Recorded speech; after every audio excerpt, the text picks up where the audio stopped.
Alrighty, everybody, welcome back to Heathens of D&D. This is the second session of Dusts of the Past, and we're just going to go ahead and jump right in. So after Syndra sends you out of her study, you go down and you go to the dining hall. A couple of you know where that is. And you're sitting there enjoying a meal that is served to you by Syndra's servants. She didn't come down and eat with you, saying that she needed to rest and prepare for the journey tomorrow. For a lot of you, this is food that tastes way better than what you're used to, like beyond way better than what you're used to. The fact that it's free is something that your mind can barely comprehend as you're served with what amounts to essentially a feast in front of you, full of all kinds of various dishes from Sharn, and especially in this part of Sharn, very much an elvish style of dish, which includes a lot of breads and vegetable-based things. Marsius is just like, this man has no table manners. He's just eating it at speeds hitherto unknown for the human anatomical makeup. You wouldn't think it was possible. He's just eating it. Bread, give me. I love bread. Mood. Jasper started off eating fairly timidly until he sees Marsius just going ham, and he is also double fisting as much meat as he can, shoving everything. Just, this boy loves to eat. And in elvish style cuisine, there's a frustratingly little amount of meat. Like whatever meat he can grab is there's probably not much left after Jasper hovers over. You know how you like pick the croutons out of salad? It's that, yeah. Except for chicken. Yeah. Eating the tiny pieces of meat. There's like a couple carefully arranged things. Yeah, there's probably a really fancy salad with small chunks of meat, and he's just picking through the meat and avoiding everything else. There is a piece of single lettuce shrimp and platter, and he is just hoarding it. Yeah, he ate a couple shrimp tails on accident or on purpose. He doesn't care. Dude, this is really, really good. It's such a shame that you can't taste. I am able to smell it just fine. I'm glad you're enjoying yourself then. It smells great, Dave. The food at the Sylvain estate is always fragrant and delicious. Div is clearly not having a great time, by the way. I just want to make that clear. Like, everybody else is eating and like having a good time, and Div is like pacing the back wall. Jasper comes over to you, Div, and he just kind of leans in and, Div, I have a question. What happened to that other friend you came in with? And I didn't see Marsius walk in with you the first time. What's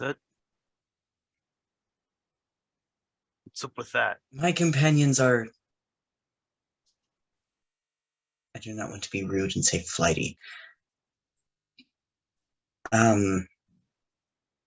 They tend to come and go as they please. Sometimes I hear them come in, and sometimes I don't. Ah, fascinating. Well, there are more friends. I hope to meet them, and if any return, I will gladly enjoy their company. Now, you doing okay over here? You seem to be worried. I am fine. You do not need to worry about me. He's not fine. He's in nurse mode. You are also actively dying, Marsius. Relax, Div. If we get this job done, then I won't be actively dying anymore, and neither will Sylvain. Exactly, relax. Right now it's time for festivities.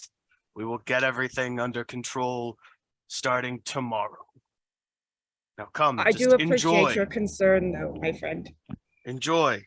I know your friend said you can't eat, but please, I would like you to join us at the eating. I am just not hungry. Okay, well, there's always an open seat if you want to join. And Jasper wanders on back and continues to shovel ungodly amounts of food in his face. You skip dinner. It just after goes zebra back to practice, pacing. and you're just hungry. Oh yeah, Starving. big boys are always hungry. I know that. Marsius kind of turns around in his chair to look at Div. He says, "So you didn't know? Did you If I had suspect?" known, I would have gotten here sooner. Ah, I'm sorry if I held you up at all then. No, not at all.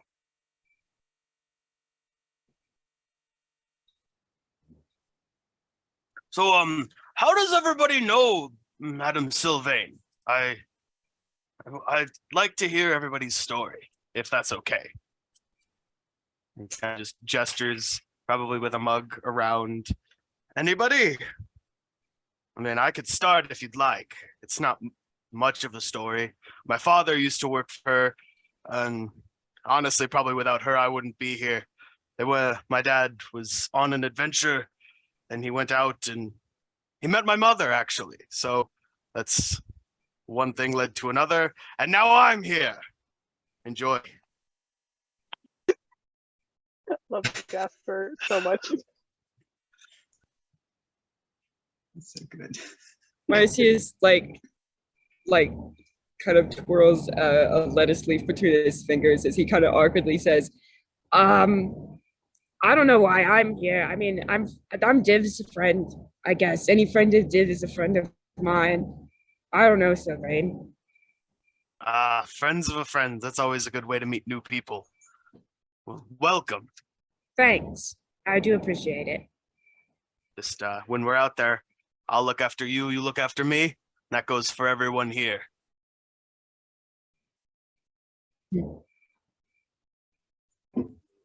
Just like the old days. Zephyrus is kind of like staring at Marsius in like this very confused way, just in the corner.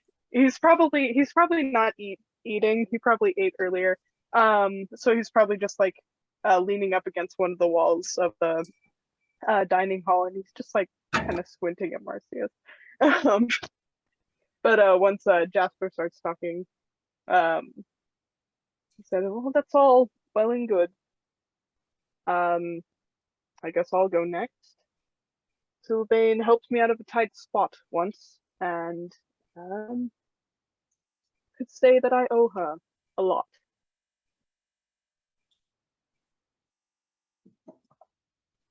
And he goes back to staring at Marcius. Marsius kind of like shifts awkward, like uncomfortably under the scrutiny. He keeps like shooting you looks. He's unused to being the one of the duo that gets like weird looks. Like usually it's Div. Although Marsius does appear very dead. I want that to be made quite clear. So this man is a literal corner. Yeah, he does look a little bit like he's not alive, in the conventional sense. So he does get a few weird looks, but usually they're overshadowed by the giant mechanical monster that he walks beside most days. 6'6" giant lizard. Div, how do you know Sylvain? I don't think you have explained. We met somewhere out in the country a while ago. We've been keeping in touch primarily via letter ever since. Like pen pals. Is that what they're Fantasy called? pen pals.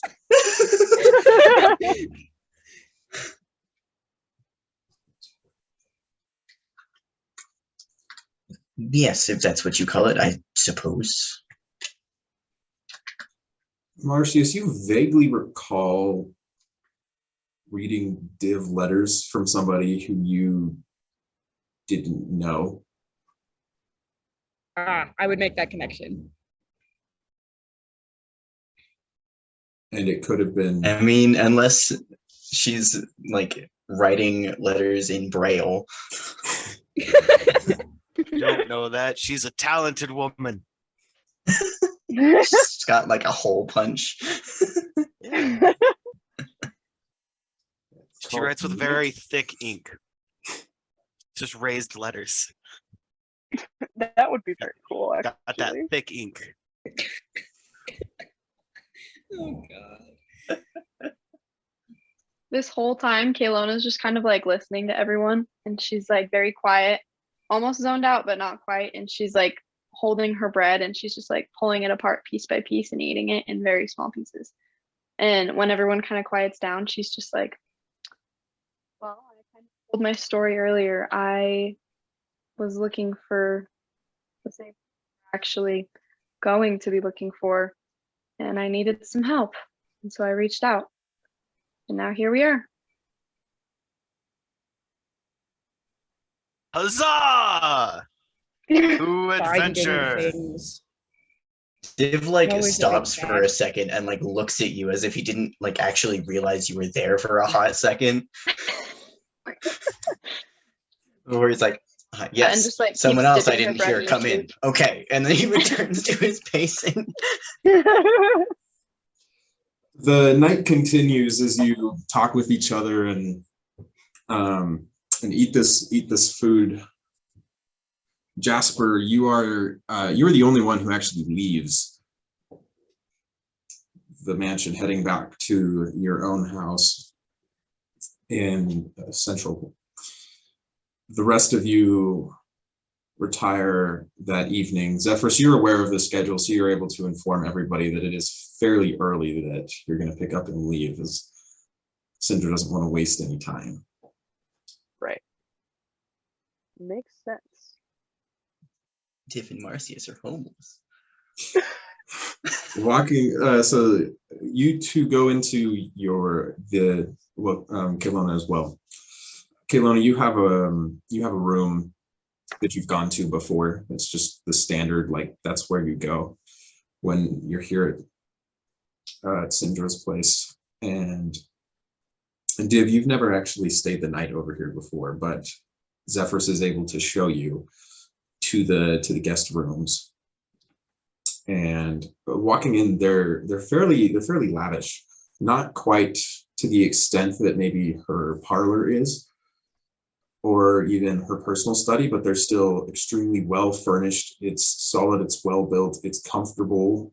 The room has art in various locations on it, and a small window view that doesn't look outwards towards outside of Sharn itself, but it looks inwards, but it drops immediately down. So you have actually a very impressive view of some towers that are dropping straight downwards. I'm sure And the get to view see is all of very the- impressive. Well, it is I'm sure it's very beautiful. Div, And I you would sit can there and stare at it for feel- hours if I could. Zephyr can like feel the shows him room. into the room. Just like, yeah, you got a wonderful city view outside. He like stops and realizes he's like, oh wait. Uh, A wonderful see. city view. View. There's a very large window for your Lots of fresh air. Yep. Wait, no. Do you need to breathe? It does not. But so actually. do any of you have anything you want to try to do in the night or anything like that? Not Depends. get mugged. Are not get mugged. Yeah, Jasper has to make it across Sharn and back without anything happening. You're on North I Edge have- and Central. You're fine. Yeah. Are Marsius and Div put into 2 separate rooms? If you want to be, 2 separate rooms are offered. Div's not gonna take that. He's gonna like sit on the floor in Marsius's room.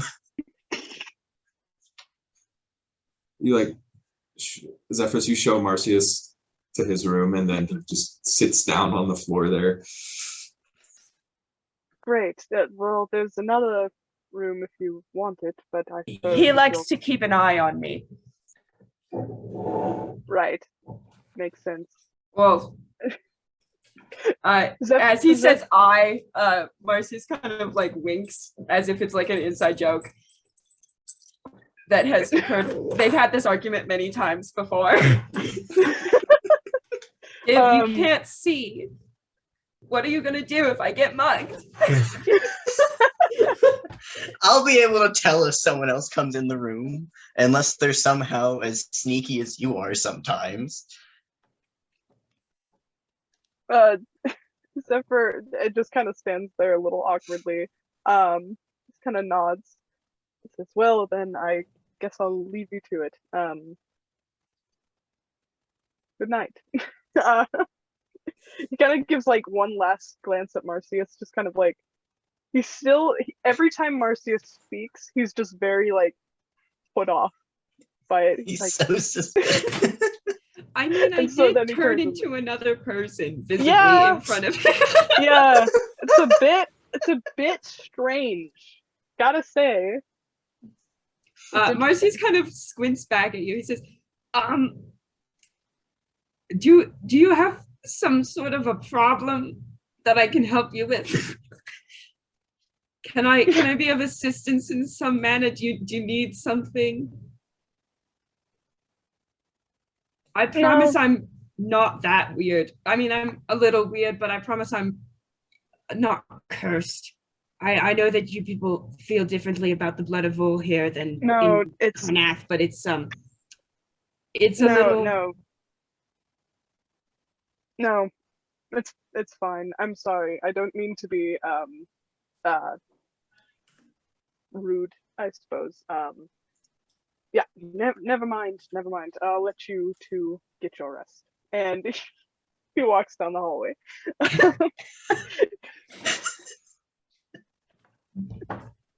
The next morning, a lot of you awaken fairly early, somewhat nervous. Jasper, you are standing in your fairly nice home, purchased half with your father's money and half with Syndra's, and standing at your front entryway is your father, your mother, and your sister. All of them ready to give you a send-off to your first adventure. That's like the internet bars where mom is just head over sister, who's a head over dad, who's small. Mom is 2 heads taller than dad. Jasper's mother is a massive, incredibly well-built orc, not half orc, full-blooded orc. Amazing. And she's the kind of woman that it's like you look at her and you're like, if this woman had a problem, I would be a stain on the concrete. Like, she wears like a leather jerkin, and it's even that is just like stretched tight to contain her absolutely like built figure. But you look up at her eyes and she's got just like the most motherly look on her face, despite the large tusks jutting out from her lower jaw. Unlike Jasper's skin, her skin is a dark green, almost an emerald color. And she has scars that are all across her shoulders and face as well. I love her. And she looks with Very kind of good just woman. like a slight grin on her face at Jasper, and she's like, "We knew you'd be there one day, son. You'd go off on adventure." I will, and I promise, Mom, I'll come back. And he just dives directly into his mom's chest and gives her the biggest hug. She gives you a hug back, lifting you off your feet. And it's just like the classic hug from your mom, you know, the one where you can almost hear your ribs snap. As Classic. she picks you up and puts you down, and then she puts a hand on her shoulder, or on your shoulder, sorry. And she says, now, Jasper,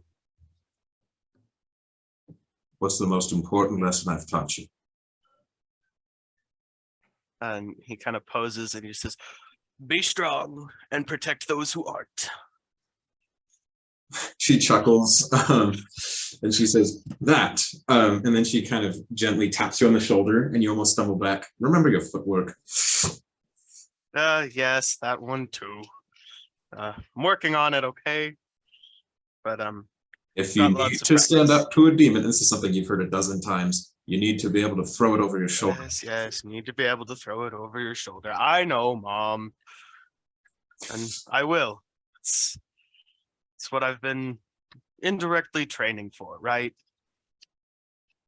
Not necessarily, but well, who knows what you'll face out there. And your father kind of frowns a little bit, and he says, indeed, son.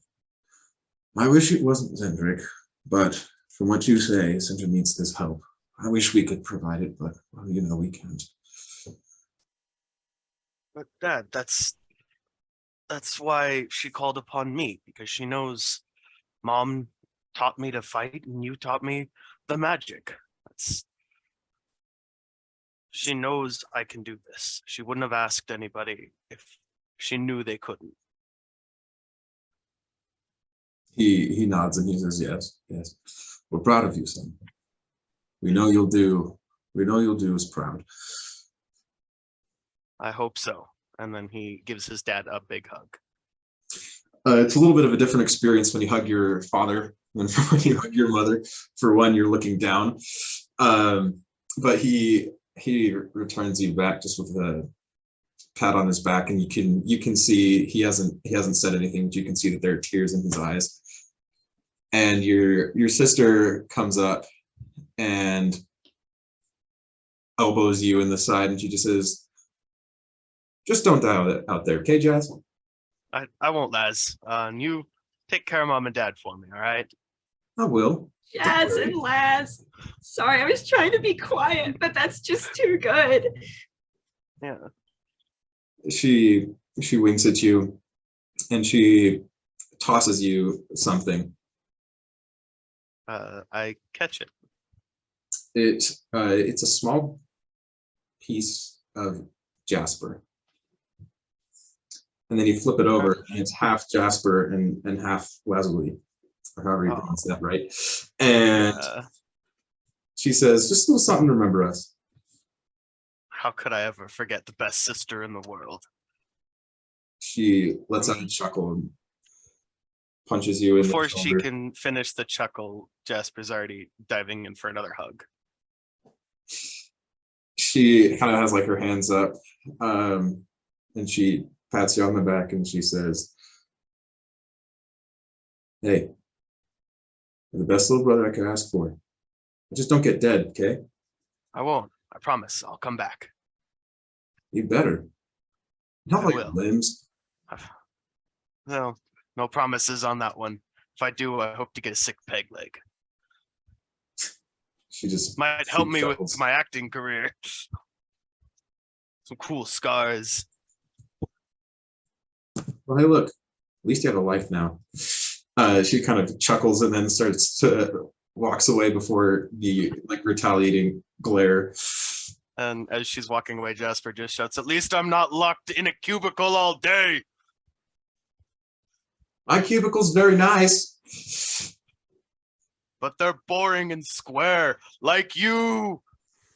She chuckles again, and your mother says, you better get going if you're to make it on time.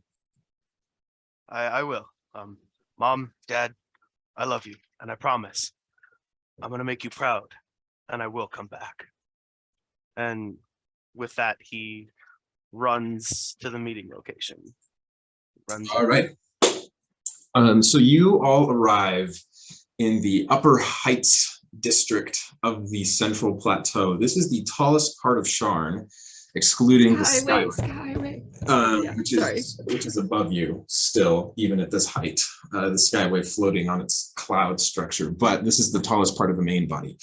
As you cross a lot of bridges, you just constantly go up until you reach the tops of these massive towers. You can see that there are golden governmental buildings, which take up the entire top section of the tower, which is massive. And there are two of them across from each other in this district. But you can also see that one right there. That's the one my sister works at. He waves even though he knows she's at home. Aww. The rest of you are looking around, and then you can see this flat platform at the top, where there are several flat platforms. There are about 4 very massive flat tower tops, and in between them there's a section that goes down a little bit, but there's a bunch of bridges that cross up and tickets and various things. So you're with Syndra. You're able to catch Jasper fairly quickly, as Jasper's he's waiting on the edge for you to come, and then he's able to run and catch up with the group. And he's sword dancing with his long sword while he's waiting, just practicing moves. You don't get there too early before everybody else. Yeah. They're all they get there pretty quickly themselves. But you continue forward, going towards this place, and you can see sitting atop one of these platforms is a very large, well decorated airship. It has. Oh, I thought you were going to say large, well-decorated half-orc, because I'm here. The ship itself has large struts that are sticking out from the top in 4 directions, and it seems to instead of touching this platform, it's hovering above it, despite looking like a ship that would normally be in water. Love airships, you guys. Eberron's so cool, you guys. We're so lucky to be here. Tobin's just like crying in the background, like Eberron. You can see on the ship itself, on the side is emblazoned the Kraken symbol of House Mirasandra. And Syndra walks you forward, purchasing your tickets. And well, she's already purchased the tickets, picking up your tickets and walking you to the ship. And as you board, you see that you are actually the only people boarding this particular ship. There's a not coming back. Wheeled over to get to the actual top of it, as not only is it an entire ship's length above, but it also has a massive strut hanging from the bottom and is floating several feet above the bottom of this platform. But as you go up to the tower, you see that there's some very accommodating crew wearing the uniform that has the Kraken symbol on the shoulder of the Dragon House, the Ramdar, and you walk upwards until you are on the deck of this ship. And the deck is very well, it's furnished. There are some sections in the back. There are chairs along the front here, and there are sections along the back as well that have doors that lead to places you're not quite sure exactly what's behind there, but you guess that would be one of the rooms in type R. You can, as you come up, you see standing there is a tan-skinned half-elf with a captain's uniform on,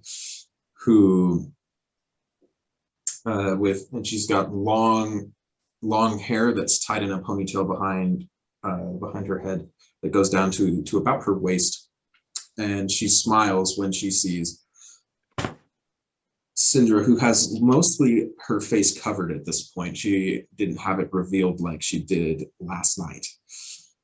for y'all. And she says, Sindra, it's good to have you on board again. And Sindra nods with a cough and she says, it's good to be back.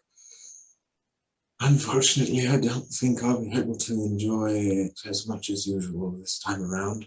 But I do appreciate you agreeing to this journey. She gestures to you and she says, these are my friends that are coming with us. And the half-elf nods and smiles at you and she says, my name is Captain Ortome. I'll be your ship. I'll be the captain for this journey. Marsius salutes. Like it looks like it's kind of just kind of muscle memory. He salutes before like looking around at everyone else and then lowering his hand. Yeah, Div does the same type of thing, just that like reflexive bow of just like Captain. Jasper sticks his hand out. It's a pleasure. I'm Jasper. She returns it and her grip is quite strong. We're in safe hands. Scott was like, all of the female NPCs specifically are going to be able to beat the ever-loving crap out of you. They can just destroy us as they deserve.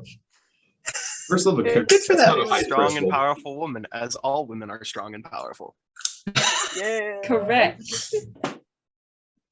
So you continue on board onto this ship and she shows you around and she says, you're our only passengers, and as Sindra has emphasized to me, we're going to make this as quick a trip as we can. So we'll be leaving, but some of my subordinates will show you to your quarters. And the staff that came on board originally comes to you. And as you see this the ship lifts up, and then between these struts, there are these large circles. You hear this slight crackling, and then seeming to come out of almost nowhere, lightning fills the circle, just Yes, crackling. it's a lightning airship. Those are my favorite kind. Sorry. Uh, They got a lightning elemental around these parts. Nerd. about this thing, and the ship lifts off from this high point in Sharn and starts moving. None of you have ever been on one of these things before.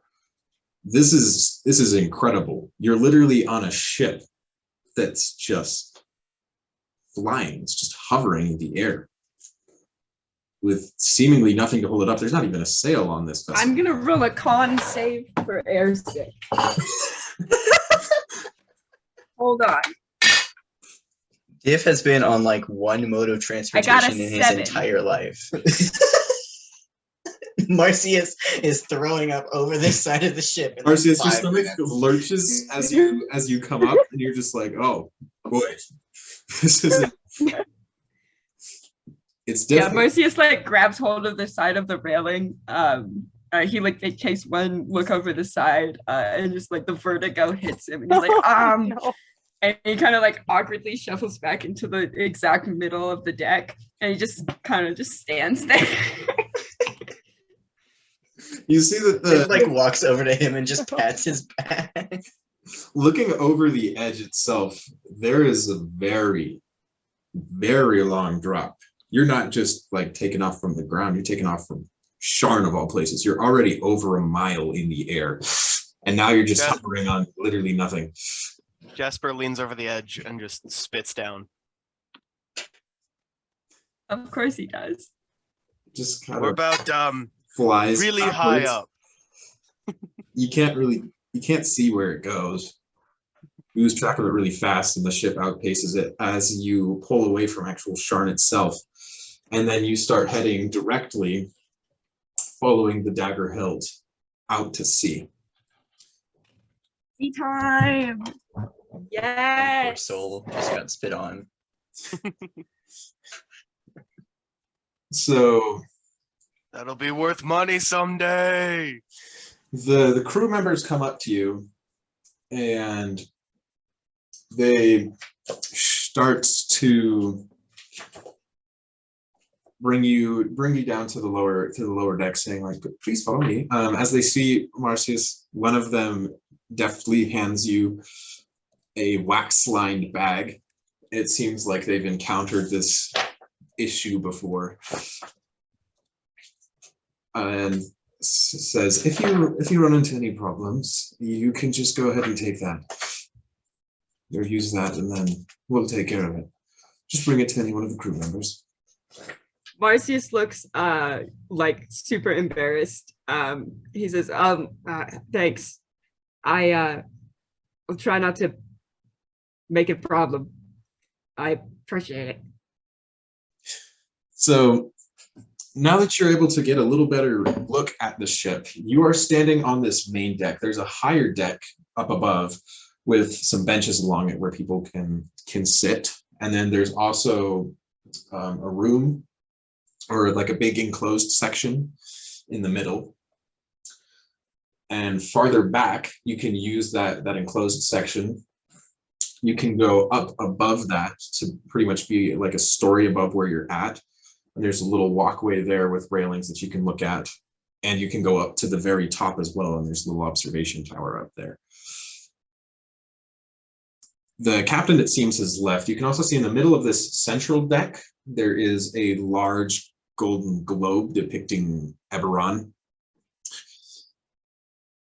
And on the globe itself, you can see there's a little pinprick of glowing light that seems to signify your position, because it is right now right at the Dagger Hilt River, the position of Sharn. Super neat. Fantasy radar. I love this game. So as you Fancy map.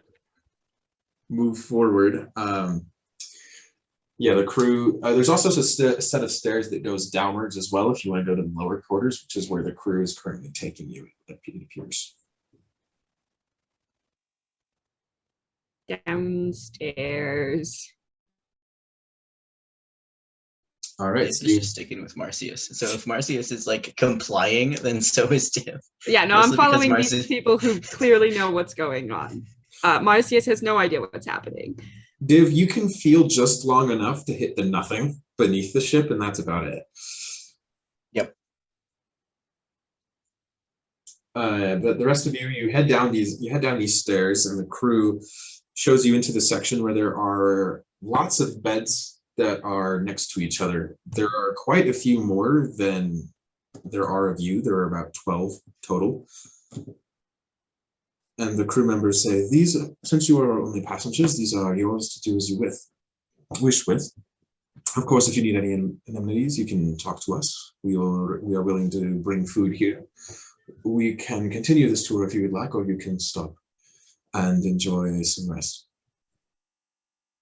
I like tours. I like seeing new things. Very well then. And the crew continues on your way. So from this point, you're down in this section with all of these beds, then you come up again. And you are in a little bit of like a side area. This seems like a deck where you can sit and enjoy, but it has tables and chairs here. So you can sit and eat your dining experience pretty much while watching the world go by. So and then behind that section, they show you is the galley, which prepares meals 3 times a day, and you just have to sit in these tables and chairs. You can sit inside if you want, if it's particularly cold that day or something like that. And this high up, this time of year in Sharn, it is pretty brisk. It's definitely not warm out there, but which makes it noticeable to all of you. Whenever you stand near Div, he radiates a heat. It's almost like you're standing next to like a fire pit or something like that. It has the same effect. This is my friend, the space heater. He has depression. Oh, no. He's so sad it burns. So the staff continues their tour, and so they take you past that deck and they take you up onto the observation decks. There's both a higher and a lower observation deck, and there are tables and chairs on the lower observation deck, but not the higher ones. The staff explains to you that if they were to keep them up here, then the winds would blow them off. Yeah, that's fair. But they say that you're welcome to come up here anytime, and that they'll serve food to the lower decks as well, as long as they're aware that you're there. Jasper makes a mental note to bring a chair up here.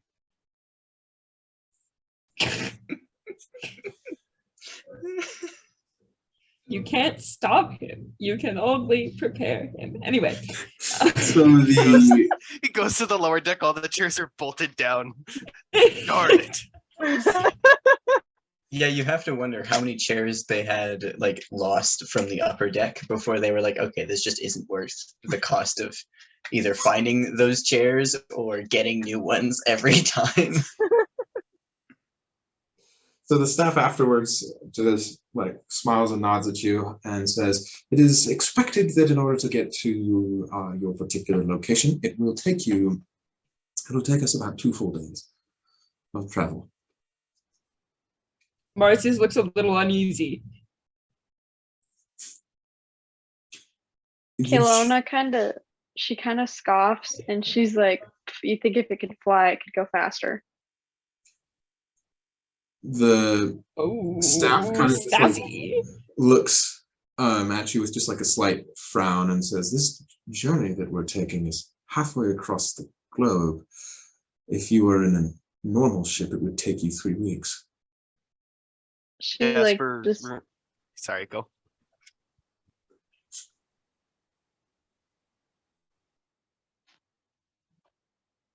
sorry, she just stares at him. She's just like, whatever. Like she does not care. Love her. I love Jasper I get remembers slapped. the golden globe that was showing where we're at, and he's just kind of holds a sphere shape in the air and just, would it not be faster to just go through? It's a long way this way. If we just went, could we not have just big tunnel?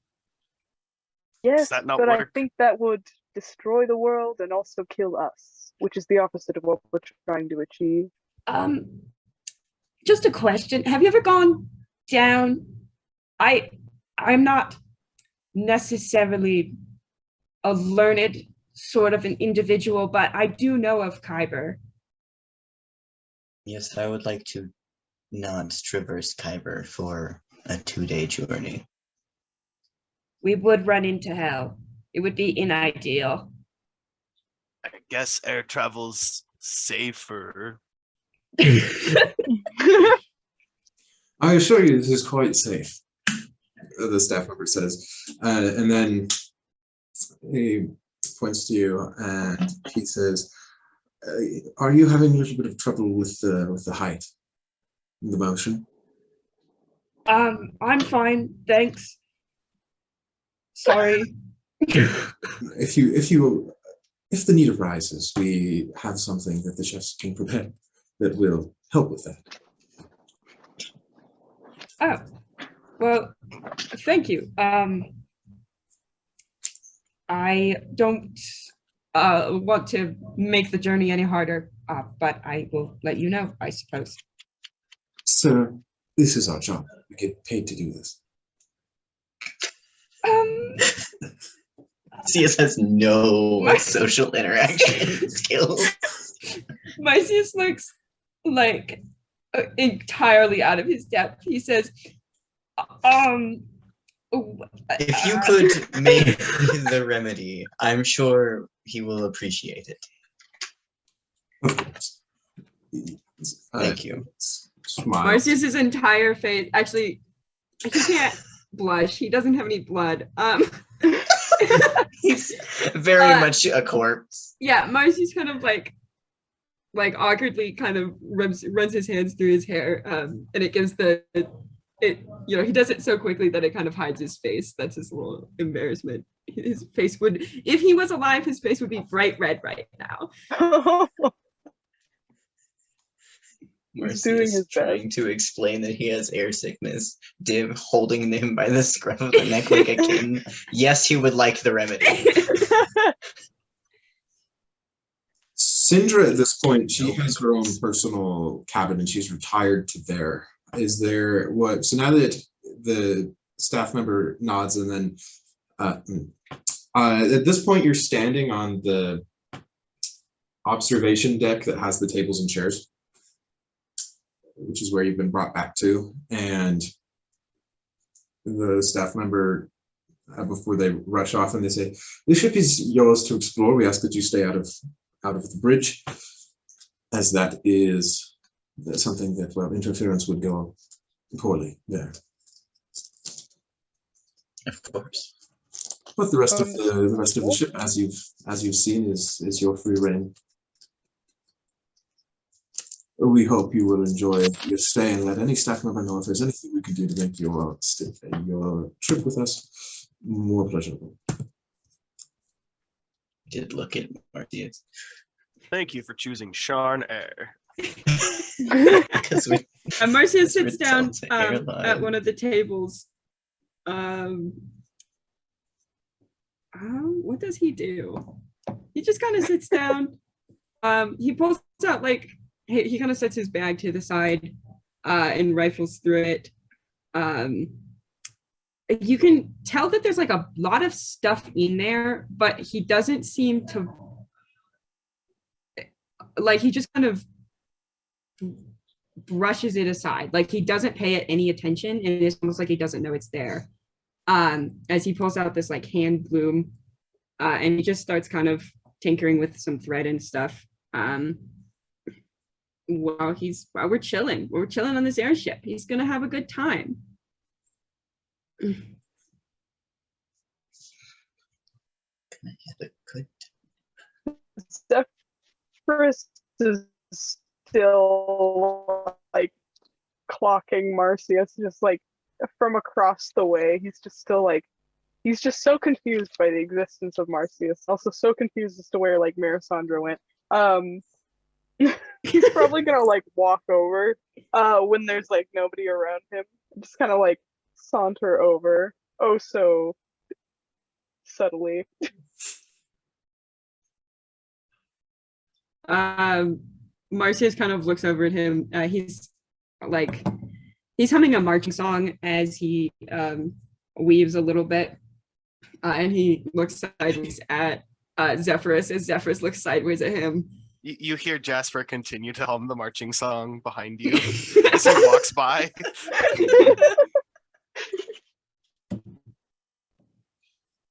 So you got there? Oh, this is just something I picked up on the battlefield. It Battlefield. grounds your mind.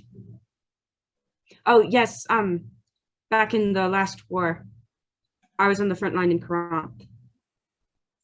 Oh. How are we Good pronouncing that, by coincidence. the way, Scott? Why are the lights like this? Don't I deserve better than this? Nighttime. Nighttime. No light rates for Nighttime. you. No daytime. Just nighttime. Are we talking about where Marsius served, like the? This country, Carnat. Our ants. I You know, like those cars, things you but- put in I my can't even car. remember. There's like a bunch of R's and an N, and I can't remember where, like, in what order they are at any point. I've So always pronounced it Carnath. Carnath. Mhm. Cool. That's what I'll go with. He says, "Yeah, I was on the front line in Carnath for a long time, almost 20 years." Oh, what a coincidence! I served on the front lines of Vandare.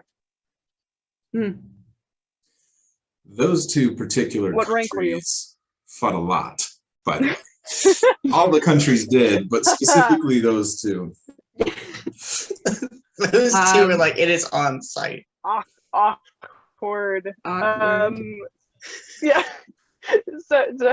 Zeph is even more like suspicious of Marsius, but that's probably just like his old like just his old past coming up, and he kind of like You're he's also like, aware, anyway, Zephyrus, what that rank- Carnath is specifically known for their worship of the blood of Vol, for one thing, which has been somewhat discouraged nowadays by the current monarch, but not that Mhm. heavily, as well as their use, which every other country considered extremely unethical, of undead soldiers and necromancy on the Yes. battlefield.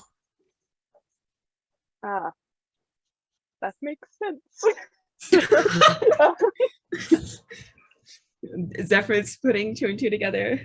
Yeah, it's 100% that makes bona sense, fide but dead that guy right still here. doesn't make sense. He's still very confused. The last he question kind of you like asked. brushes it off. Yeah, no, you're good. Yeah. Anyway,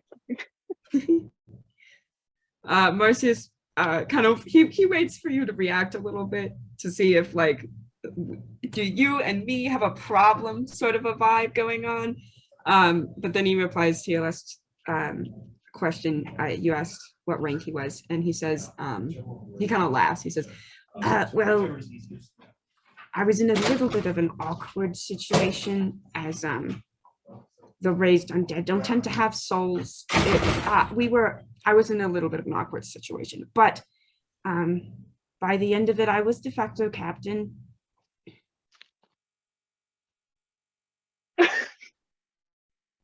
silence. Say what? Zeph just kind of straightens at that. He's just like, "Oh, Captain. Congratulations, I suppose." And he does like a little salute. It's probably the one that A and Dare did, but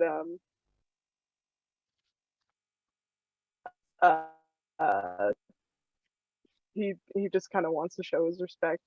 It's just like interesting. Just so strange. I have to ask. You serve Carré, and you are undead. Yes. Correct. He kind of gives a rueful smile at that. Mm-hmm. I did die, yes. My condolences. Don't worry about it. I'm sure we all have much bigger problems on our hands than, yeah. Right. I'm so sorry. Oh, that's fine. I got better. I got better. Zeph, he realizes he's been standing for quite a while, so he like grabs a chair and like pulls it in and sits down, and it's like, well, you're undead. You serve your Carré. Obviously, you have a very rich personal backstory. Blah blah blah. What happened? There was a person before you. There was a person who was here before you. Marsius is looking at you. There's absolutely no bells ringing in his head. Like he has no idea what you're talking about. Oh, Div's other friend? Jasper's been like Yeah. hanging out in the back listening to this Yeah. conversation the whole time. He's just been like walking in circles. Doesn't really know where to go. This place is big and scary. Yes. Div's other friend. I asked about that. I guess they just show up and disappear. Also, Jasper kind of starts counting on his fingers, looking at how many people showed up. They're not here. Is Div nearby? There aren't very many other people around Divinite. Usually it's just the two of us. You guys must be confused. Yeah, probably. Can I like roll insight on Marsius just to like see if like he genuinely doesn't know? You sure can. Yeah. Okay, cool. I should look at my stats. Don't worry, you know for a fact Jasper doesn't know. Yeah. I got a 17. As far as you can tell, Marcia seems to be being honest here.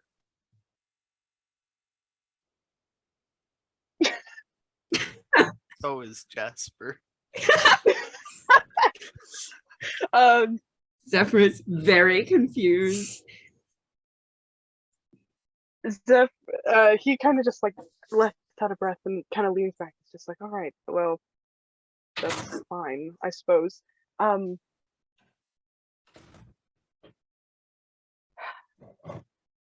Listen, I don't have a problem with you or anything. Sorry, I'm being nosy or whatever, but I just have a concern with information getting out and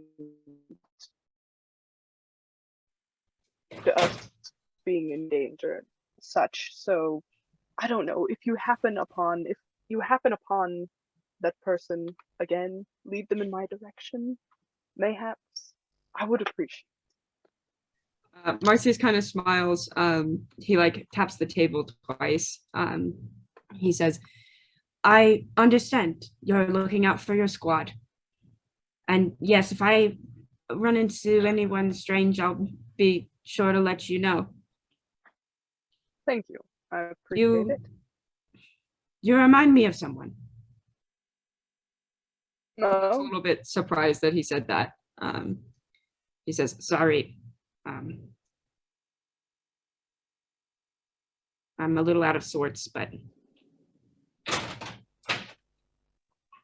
no, it's really me who should be apologizing. I kind of came on a little strong. Sorry. Caylona, what are you doing while the rest of them are having this conversation? She was slightly intrigued for just a moment by the whole necromancy thing. She was like kind of just staring off into nothing. And then Marcius was like, yeah, I'm undead. And she was like, huh? And she like listened for a second. And then she kind of decided, she was like, well, obviously like this guy is undead, but like knows absolutely nothing. And so she continues to look around and she remembers what they said about the bridge, and she's like instantly suspicious. And she just like sneaks out the door slowly. It definitely feels strange to be back on the deck of a ship. Even one She's not a fan. Even one that isn't really that kind of ship. It's still just the lavish railings, the well-decorated gala, it all just is far too familiar. Mm-hmm. She's like slightly suspicious of literally everything. She's like, this is all way too pretty. This is like, there has to be something wrong with this. And so she's like going looking for, just like exploring the ship, looking for the bridge mainly, but also trying to make it look like she's just looking around. Jasper is very confused as to how they got a bridge onto a ship. Usually ships go under bridges. So he's very trying his confused about the best, bridge. everyone. He's doing so great. I believe in him so hard. Intelligence dump stat. You're able to find the bridge fairly easily. You're able to identify it as part of a ship that the ship that wasn't explored seems to be the center of it is more towards where the crew lives, the galleys are, the kitchens are, you know, where the crew kind of does their thing. So it seems to you that looking up top, you can see a spot that would logically be the bridge. Now the bridge itself it's not disguised either. It's built into one of these massive struts and it has large windows next to it with metal designs spiraling along to look almost reminiscent of wind. Getting up close, so when you get to this place, you can see it from one of the outer observation decks. There's a door that goes onto the bridge itself, and you can see inside. It's not the easiest angle to get to, but if you go to that really high observation deck, you can look back and see through the windows of the bridge. If you want to do that. She wants to do that, like without hesitation, just goes for it. Okay, so jumping up onto there, looking down into the bridge itself. The bridge is looking at this like a glass outside, and you can see that the captain is standing there. Orome, she introduced herself, and she has her hand on something, and that's something seems to have several glowing stones attached to it, and there are courses of energy, what look like little crackles of lightning that are going out from that into the ship itself. It seems fairly, the way that she has her hand on it, it's not something that is requiring a lot of her concentration. And as you look a little longer, you can see that she is having a conversation with somebody, and that somebody appears to be Cinder Sylvain.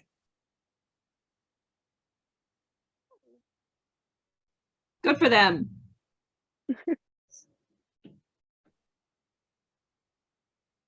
You made no noise there.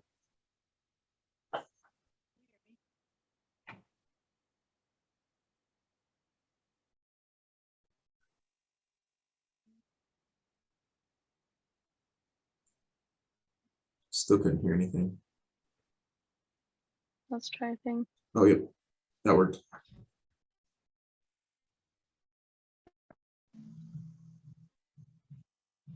No? We can hear you now. There we Oh, go. okay. Cool. So, is there any way that she could like attempt to read their lips? That would be pretty difficult to do, especially as Cinder's face is covered. You can try if you want. How far? So she's like on the deck, and then it's like a giant gap, and then the windows, right? Yeah, so you're up on this like tower thing, and then there's another pretty much like literal, not quite a bridge because there's a whole ship underneath it, but sort of like smaller railed section. And then there's the double doors at the back, which lead to the stairway down on either side. There's like a stairway down on either side from this part to get to the deck where everybody else is at. And then there's some double doors that lead to the bridge itself.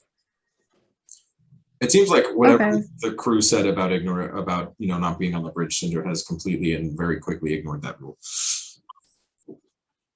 Caylona takes that as permission to do the same, whether it's right now or eventually, and she goes back to the lower deck. All right. Good for her.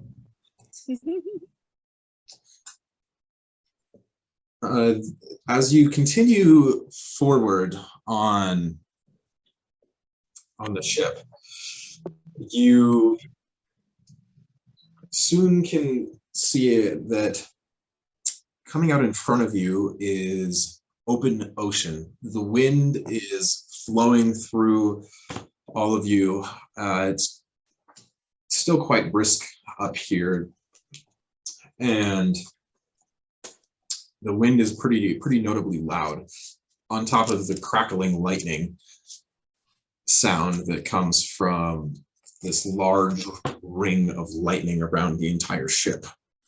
You soon leave behind you the shore of Carré and the King's Forest, as well as the Dagger River and the outline of Sharn, which you're able to see much longer than any other details.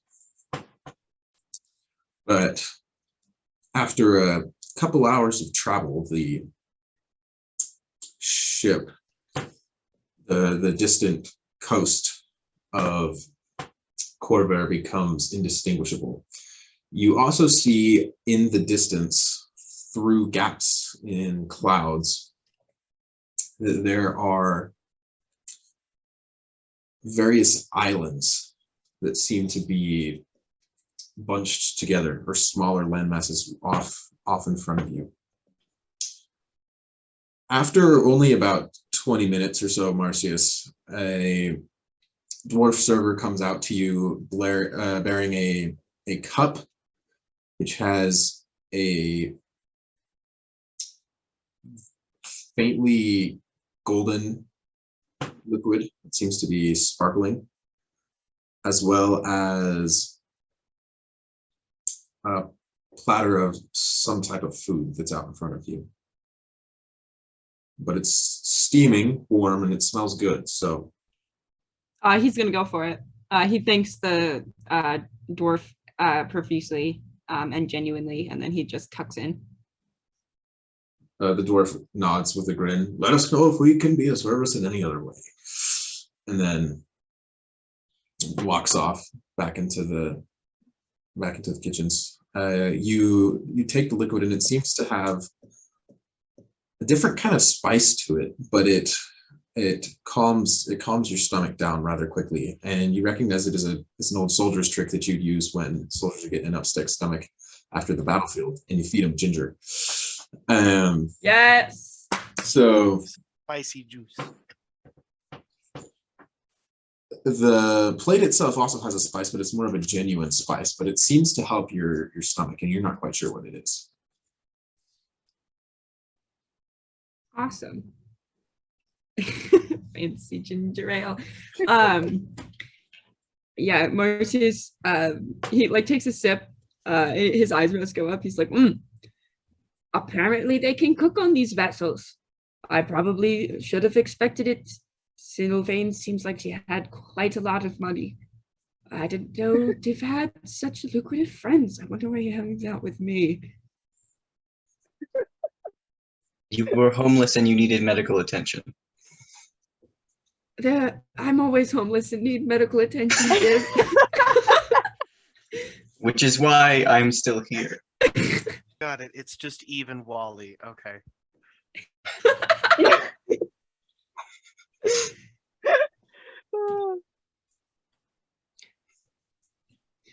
Sort of in retaliation, Marsius raises his eyebrows and says pointedly, "This is really good. Want to try some?" Wouldn't want to steal your food. Uh-huh.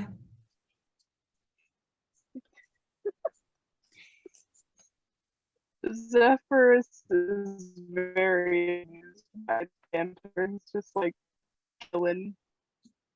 He's like, okay, this is fine. I can use this. Zephyrus vibing. just sitting there in the background watching them like, you guys act like an old married couple. So are all of you on this main deck section? Yes. Or I guess it's not really, it's like the side, I don't know, it's to the side of Yeah. it, but you get what I mean. Okay, as you sit there, you see the dwarf server comes out a couple minutes later and says, lunch is ready. Can we offer you menus? Yes. Pick up lunch. Didn't we just... Marsius is like internally counting the hours since the feast. He's like, wow, okay. Maybe I do like that Div has such lucrative friends. Jasper's a little caught off guard. He's kind of just staring off in the direction where Sharn was that he can no longer see. And at the chime of it's lunchtime, would you like a menu? He kind of snaps out of it and raises his hand out. Yes, one please. Same here. One lunch. I will absolutely take some lunch if it's anything like what was offered earlier. You guys seem like you know what you're doing.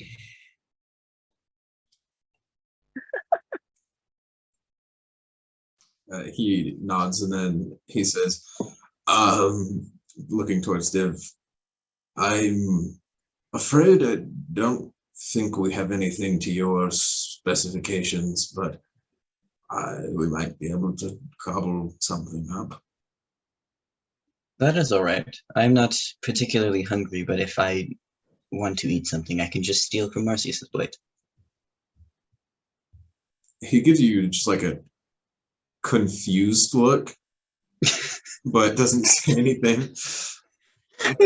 He turns to Caylona, and you, ma'am, would you like a menu as well. She like scrutinizes him for a second and then she says, "Yes, I would love to know what you can feed me." He nods and then he returns with menus for each of you except for Div. And looking at the menus, it seems that this is a 3-course meal, which takes you all, you know, that's not something that most of you are used to. Zephyrus, I mean, Syndra could do that all the time if she wanted. She doesn't. She has the money for it and the staff for it. But yeah, she doesn't really care. Syndra generally tends to eat incredibly quickly. And then He's got stuff to do. Yeah. Yeah. So she doesn't really ever take a whole lot of meal time, which in your particular position means that you really don't either. And she sometimes remembers to ask you if you ever want a longer meal time, but a lot of times she just takes it for granted that you're gonna move as quick as she does. Yeah. Zeph has probably not had like a 3-course meal in a very long time. This is like a special little treat. Ooh, This is great. We can be spoiled before we embark into the treacherous mists of an unknown land and probably die. Div is like, I imagine Link leaning over Marsius' shoulder as if he's looking at the menu in Marsius' hands. Like, Marsius is reading them out loud. Well, I have a fucking thermal. He's like, are they offering more than 2 batches of granola and some gruel? Oh my God, but you don't have to be mean about it all the time. I was doing my best. And yes, they are offering for army much food, it more was than quite good. that. For army food. I can cook. We just never had any ingredients. You were too busy using them for elixirs and stuff.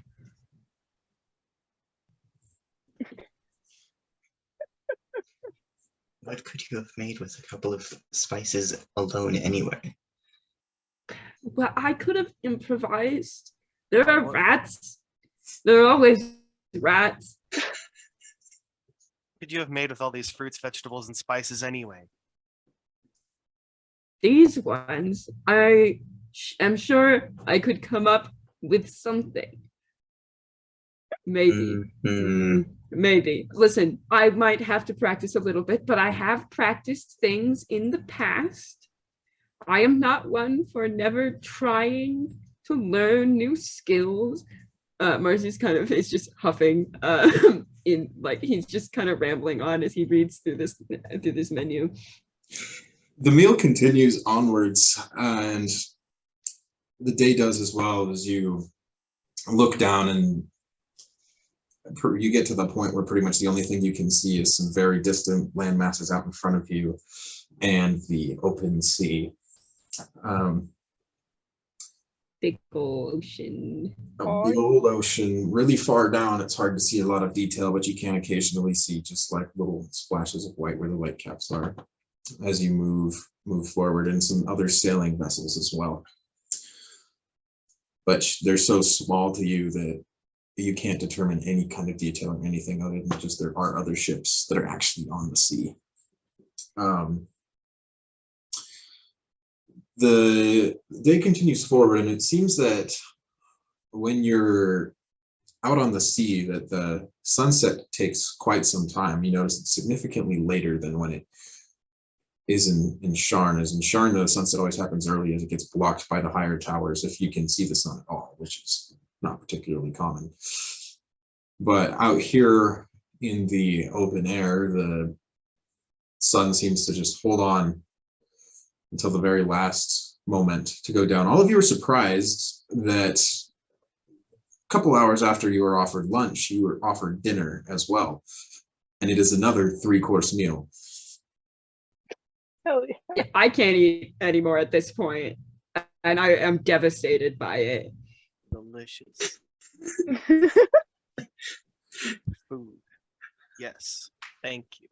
Oh yeah. This is just like looking longingly at the dessert menu, and he's like, "No."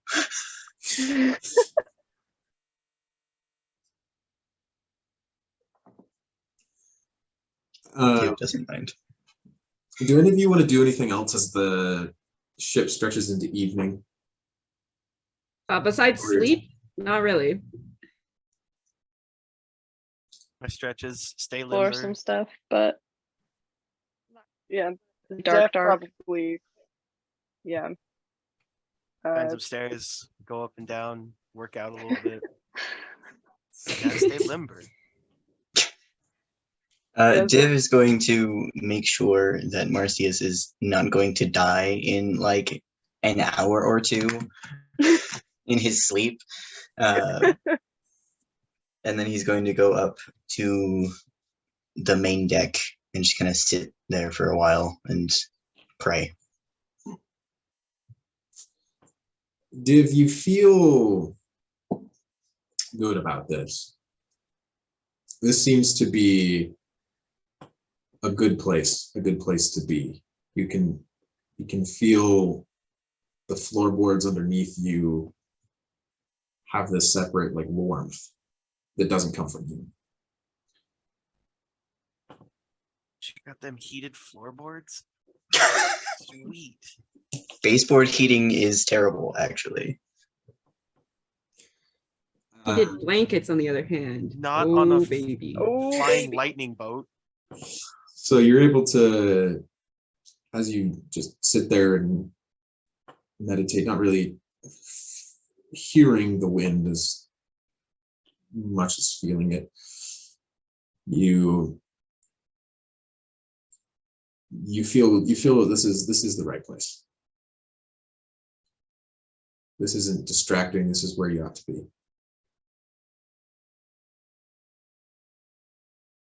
Good. Good. That's a good sign. Div doesn't get many good signs in his life. This is a good sign. This is good because I'm convinced we're gonna die. So Oh God. I'm glad that you're feeling good about this. Why would you ever be convinced of that? I wonder, Scott. I Oh, wonder. wow. Huh? Well, I know it's going to happen. I know it's going to happen, and it's probably going to be me. No, don't worry. If So- history repeats itself at least one more time, let's make it 8. But, add another tally to the counter. Don't worry. Jasper's here. Everything's gonna be fine. I believe that actually makes me feel way better. Like honestly. The I rest of believe you, Jasper. you don't seem to see Syndra at all. She doesn't come up for meals or anything. Am Am I able to go like check in on her? If you want to. Yeah, I might do that. Yeah, I think Zeph starts the evening out by doing like maybe some exercises, just like like Jasper said, keeping himself limber, stuff like that. He wants to be ready for honestly whatever. But yeah, he realizes he hasn't seen Cinder in a while. He wants to go check. See if she's cool, if she's okay. You go down to Syndra's cabin, which is separate from the other ones. And it's from like the main bed section where y'all are at. And you see her sitting up against a chair which she has leaned up against the wall, just slowly breathing in and out. Next to her is a plate of food, which has maybe like a single bite or two taken out of it. And as you knock, the door just opens on its own. And you see her Hello, just kind of like put it's down. me. I was wondering how long it'd take you. I assure you, I'm still alive. Maybe not enjoying it as much as usual, but I'm still here. Just wanted to make sure. Yeah. Have you been enjoying the ship? It's a ship. It's wonderful. It's great. I don't know. I guess I'm just worried, obviously. That makes two of us. Yeah. What are the others? How Are they getting along well? yes. They seem like a good group of fellows. It seems to be getting along well. There's something weird about the one, but Which fine, one? He's we'll just deal an with that later. he's just an actor. Don't worry about him. The just the one. Well, there was the one with the rabbit ears, and now it's Marsius, I believe his name is, the undead one. Ah, Another. yes. Yeah. I've never met Marsius before. David mentioned him, but I haven't met him personally. If you are wondering, they are the same person. However, I don't think they're aware of the fact. Mirasandra suspects it, but I don't believe the others know. Strange. Interesting. I had a suspicion. Yeah. Strange. I'm not sure what that's all about, but I'm sure it'll be fine. I was a little concerned, seeing that one person left and another took their place. But Marcy seems trustworthy enough. Mirasandra, They can be not trusted, sure. as far as I'm aware. And I don't miss much. I know. That's good then. How is Caylona doing?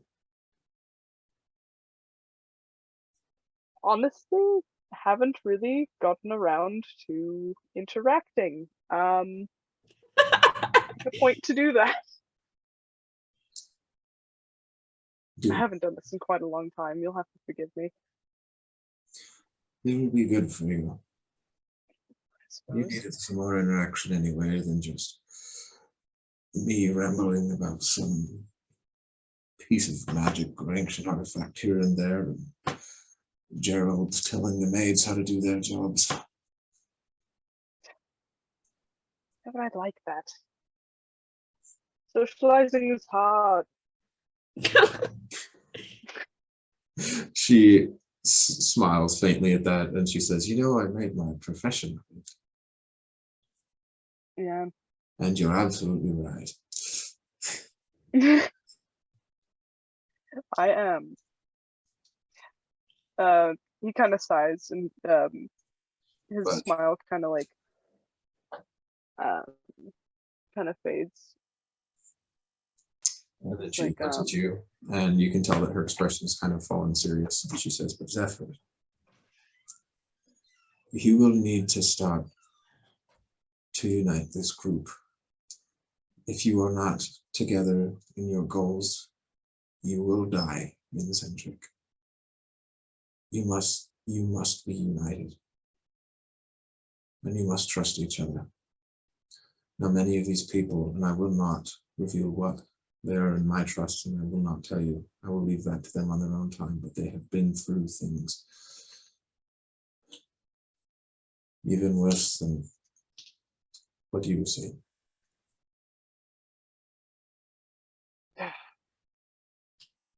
Except well, for if they Jasper. knew you, it's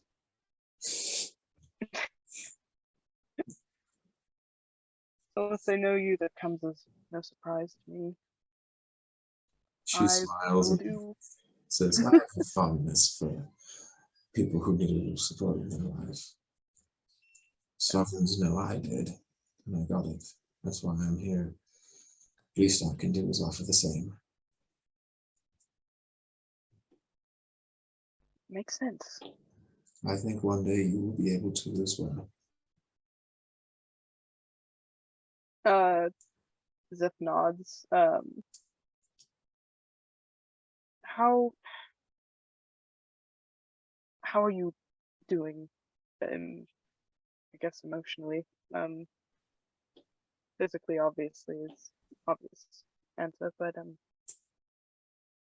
how are you doing? I'll be fine. Been better, but I believe that this group can make a difference.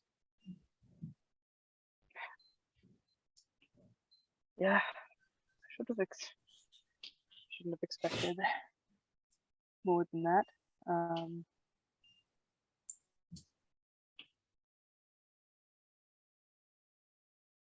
We're going to see this through, and I will do my very best to keep things running smoothly. I will do my best to get along with everyone as well. Indeed. I know it won't be easy, people who are all so different coming together, but I think it will happen. You will likely need to begin those efforts. Yes. I trust you to handle this. Zephyrus, you have something that few people do these days. Loyalty to a friend. And you are a friend. I appreciate that. Thank you. Crying, sobbing, weeping. Let's rest. You go. Right. Yes. Rest. Have a good night, Sindra. Thank you. I'll see you tomorrow. She nods and smiles at you, which you can tell is forced. It's almost half grimace. Yeah, that's fair. Yeah, Zeph is going to leave the room and yeah, close the door behind him, and he's gonna head back to his bunk. Gear down the hall, up and down the stairs. I walk up, then I walk back down again. I walk up, then I walk back down again. It's an interesting routine you've got there, my friend. It's how I remember to do stairs. You walk up, and then you walk back down. Makes sense. Keep at it. Thumbs up. This man doing stairs. Cool. All right, I'm gonna head to bed. You're like, couldn't be me. Dexterity is my stat of choice.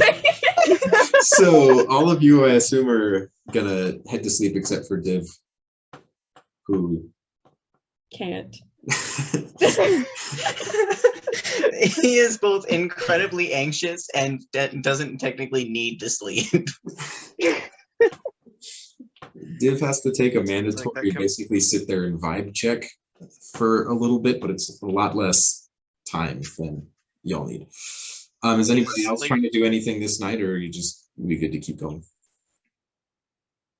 Can Caylona go and try and get into the bridge again? Yeah, sure can. Div follow her to the bridge. Jasper. He doesn't sleep.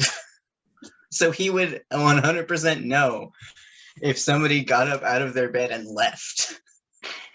If it's just like grandma's old Windows 98 computer that has never turned off ever, and the only reason it's warm is because it's so full of dust and overheating. It's got like 27 tabs open at any given point in time. So, Caylona, you head up the stairs, going towards the door that leads to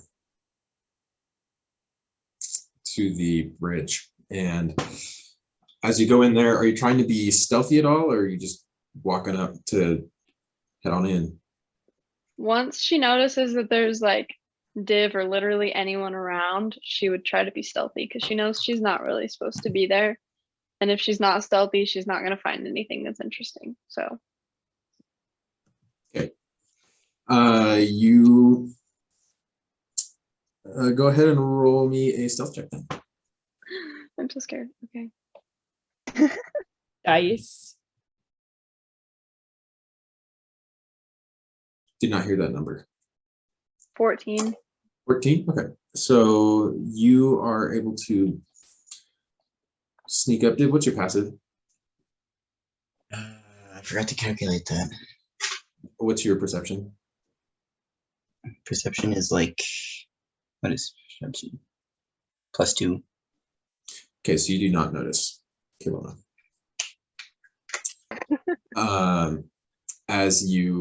So Caylona, you're able to head up and you reach those doors without anybody seeming to notice you. The crew is cleaning. You can hear sounds of activity coming from inside. Something that sounds like clinking of plates and Just like normal stuff. nothing unusual. It was go like in that- following her, and then she like realized he was there, and then she just vanished from his field of view. Oh, well. He was just like, "There's nothing you can do about that." Door that she was looking at, right? The sounds. Yeah.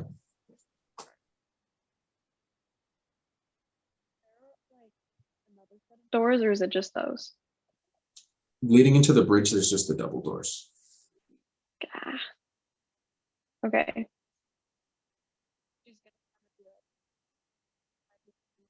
Other day, because there's not really a way to like sneak in. The first half of your audio cut out there. I didn't hear what you said. Kind of assesses her odds of sneaking through an entire crew and not being noticed, and decides that she'll just go to bed and try it when the crew is actually all out on deck. Okay. From the actual bridge itself, it doesn't sound like there's a whole lot of noise coming from there. It sounds like it's coming from deeper inside the ship. And you could actually hear it louder from when you were by the kitchen than you could from when you were up here. Oh, okay. Inside then. So you walk inside of the bridge and you see that the captain is standing there and they're in conversation. The door is not locked. And she's in the middle of conversation with what looks to be one of the officers about the way that things are running. And she turns towards you. It doesn't look like anger is on her face, just surprise. And she says, ma'am, may I help you?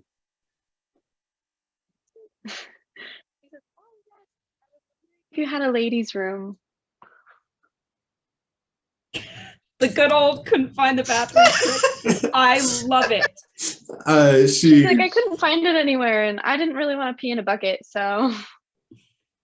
Oh, yes, of course we do. There's well, we have some here, but they're much more utilitarian. I think you much more enjoy the ones you've been down to where the cabins are at. I think so. If you go towards the front of the ship, and it seems like she has to like pause to force herself to say front instead of using a nautical term for you. She's like, if you go down that way in front of the cabins, and we have a lovely little restroom set up there for all of our guests to use for their maximum comfort. And she's like, oh. And she like turns, but then she pauses after she turns and she looks back around and she's like, you're the captain, right? I met you earlier, didn't I? Yes, ma'am. Oh, cool. All of these like cool lightning things. What are those?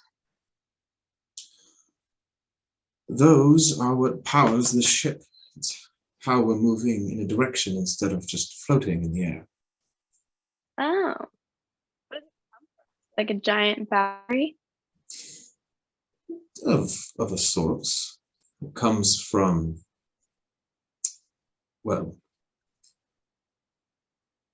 it comes from a dragon charm, which you're aware is a very magical crystal. It pretty much charges most important magical things in Sharn. Well, not just Sharn, in Corvair in general, and in the entire world, and they're all very incredibly valuable.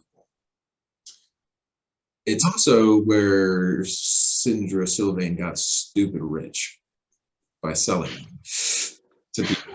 Ah, She's like, oh, is that how you know Syndra? Did you get one from her? She has a lot of them. They're really pretty. Yes, they are. And Syndra's an old friend of mine. I don't know if this specific dragon shard came from her wares or not, even though she has made. Well, she was quite the impressive collector of them. However, I didn't meet her that way. Oh. You care? Are you, if I ask how you met her?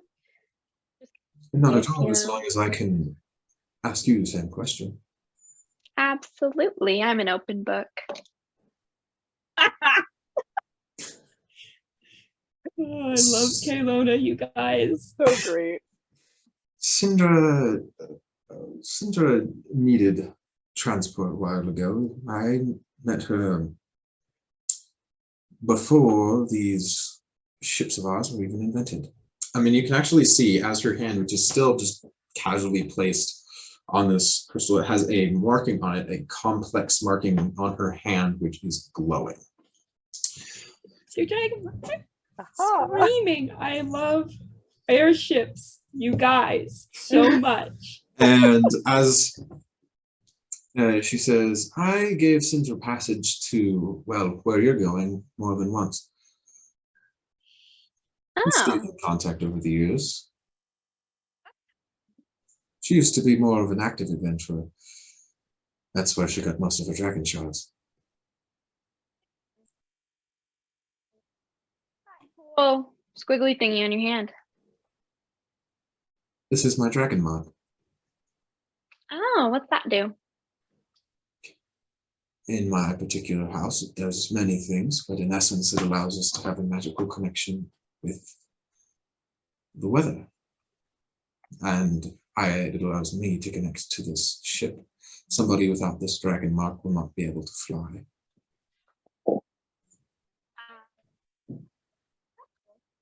Sorry, I'm like a really curious person. That's kind of how I met Syndra. I'm just like, I like to explore a lot, and I heard that she really has a huge collection, and so I offered to help her out a little bit here and there, and then she helped me with some of my curiosities, you know?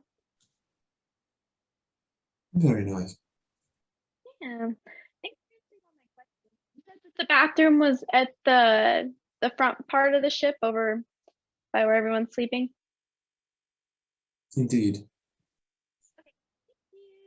Sorry, I didn't mean to interrupt. And then she just turns around and leaves. As you're walking out, she says, "Child." Yeah? Ignorance doesn't become you. I suggest you stop acting less intelligent than you are. She just Oh. kind of smiles and walks out of the room. Oof. I love that for Get them. wrecked, I guess. Oh my god. Not enough room on here for two idiots. Be nice, Jasper. I love Jasper. You're amazing. All right. I was talking about Div. So the next day, Can I do a thing? yeah. Marsius kind of, he goes to sleep surrounded by like the hum of this airship, the feeling of the lightness of this wood, the special type, I can't remember, is it, yeah, the special type of extra light wood that all these airships must be created out of, the smell of it, the sound of the air kind of whooshing, just the feeling and the shape of the bow of this place. And he falls asleep sort of surrounded in that. The sensation reaches somewhere a little bit deeper than his consciousness, and it is not Marsius who wakes up. There is instead a very tall, very slim woman with these curling elk antlers, and just sort of like a sleek and how would you say, like, you know, she's paying attention. She's aware of everything that's going around her, like aware sort of person on their toes. And yeah, she wakes up super early, breathes in the scent of this ship, and goes up as far as possible immediately. All right. So you walk up, and Liru, you can hear the voices whispering to you as you head upwards. They haven't been here for a long time.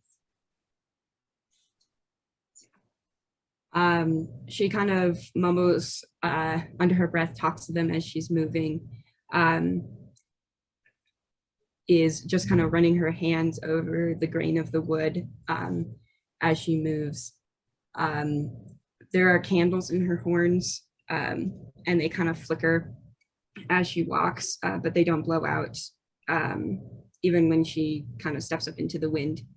And she leans out as far as she can go over the side of the airship. She's never seen the sea like this, but it feels familiar all the same.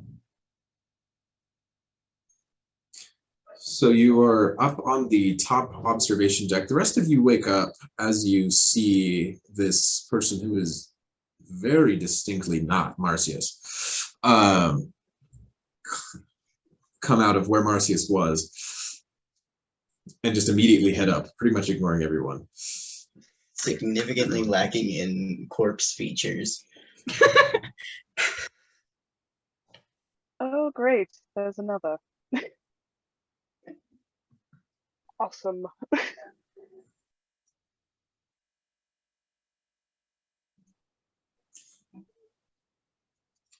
Div is concerned for a moment because it's an airship and he doesn't know where Marsius would have gone.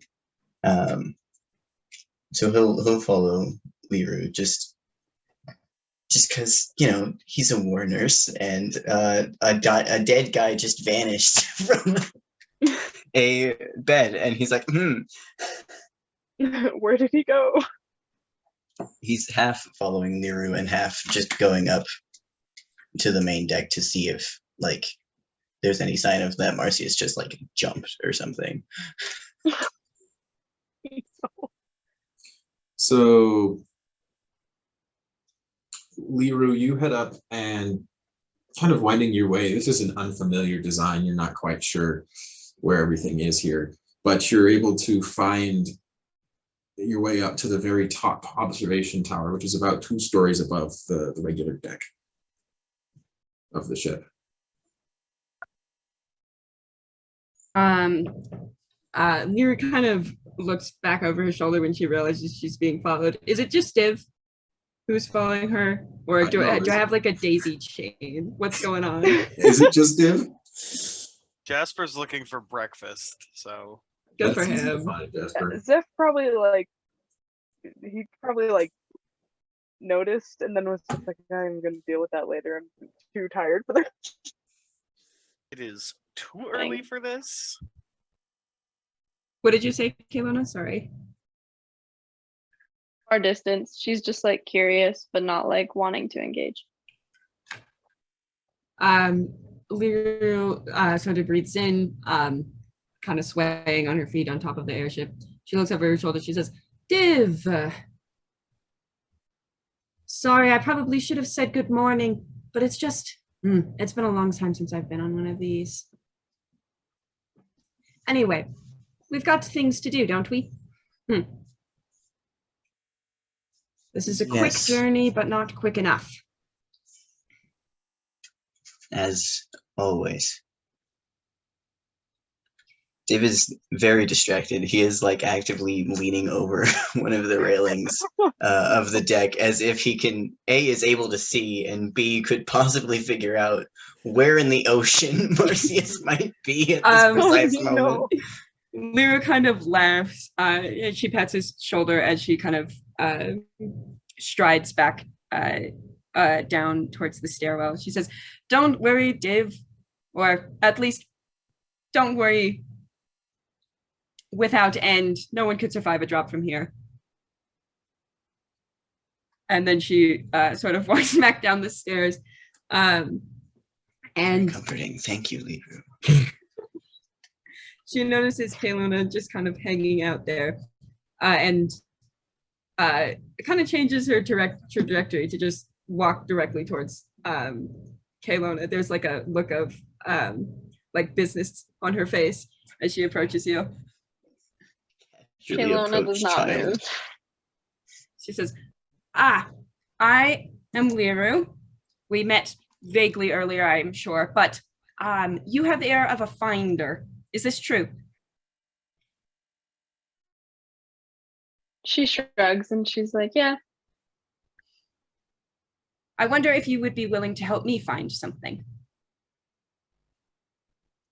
And she tilts her head. Sorry, I didn't super hear that. She tilts her head. And says, "What are you looking for?" "Well, a dragon shard rather like this. The one on this ship, I mean. I'm sure you've seen it by now." Mhm. You go places, you see things. And she turns, "I don't quite know where it got about to, but it does have some sentimental value to me, and well," she kind of reaches into her pocket and her hand comes out empty. She says, "And well, I don't seem to have any money on me right now, so I'm sure any help would be rather appreciated, but I do have somebody who I need to get it back to. So that is a strange request, as I am sure there are many opportunities that we will run into crystals as such, but only one contains the specific elemental on the ship that I remember. I can give you more information if you would be willing to help, and I'm sure I can pay you back for your efforts." Caylona kind of just like looks at her up and down, and she's like slightly suspicious, but once again, she's like intrigued, and she knows that they still have like a whole day and a half of traveling, and she's like,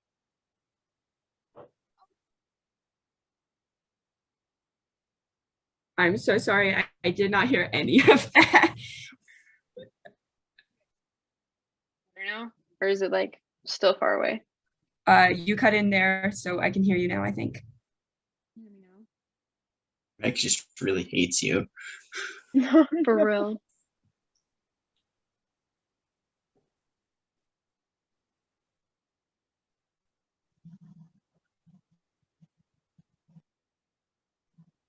Is that better?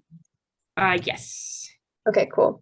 So basically, she looks her up and down, and then she's just like, okay, like we have another day and a half of traveling, like in her head, and she's like, what could go wrong? So she's like, okay, I can help that, or I'll try. No promises, though. Perfect. Lyra, you hear whispered in your ear, "We like her. She'll help you." Lyra kind of reaches up, and it looks, strange from the outside, but she brushes her finger through one of the flames on one of those candles. And she nods to Caylona. She says, "All right. Do you talk to elementals?" Caylona tilts her head and like genuinely with like real confusion on her face, she's like, what's that? "Well, I suppose let's find out. If you talk to them, that means I will tell you on the way." And then she like starts walking towards the bridge. Woman on a mission. So you two, or I assume Caylona. Sorry, she just follows. Yeah. Yeah. So On the way, Toby- Lyra's like, she's explaining about like she says, an elemental is a specific type of creature. They're with specific types of dragon shards, specifically, I like the word specific today. Anyway, specifically kyber dragon shards, the darker purple ones.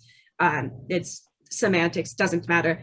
Elementals can be contained within, and the power can be harnessed by a dragon marked member of the House of Storm, which would be the captain of this lovely airship, which is such well crafted.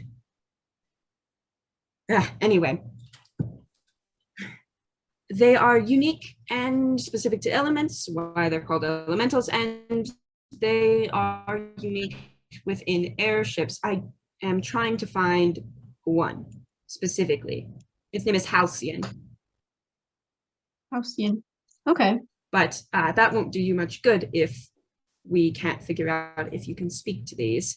They're a little bit testy. And she approaches the bridge. All right, so you walk towards the bridge, and this ship is distinctly nicer than what you were used to. Oh, yeah. Everything on it seems to just have like an extra engraved piece to it. And as you walk up to the doors, you just walk in. Yeah, pretty much. Kaylona's like super happy about this and just like follows in. She's like, yay, I get to come in here again. This is gonna be fun.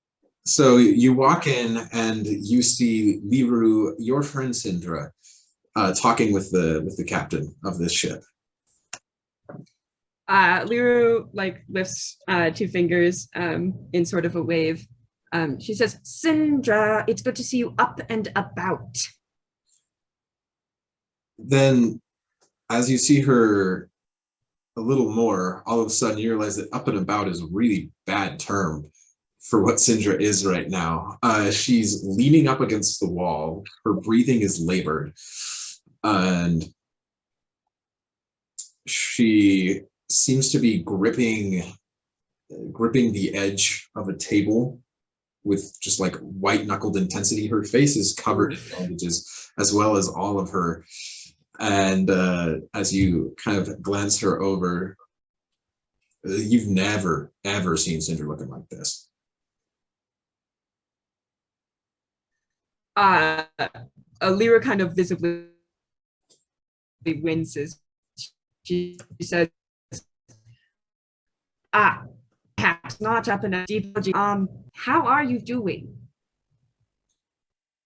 I've been, as you could say, better. Indeed. Can I get you anything? A staff, perhaps? A bed? A rolling bed? I could probably do something with some wheels. I do.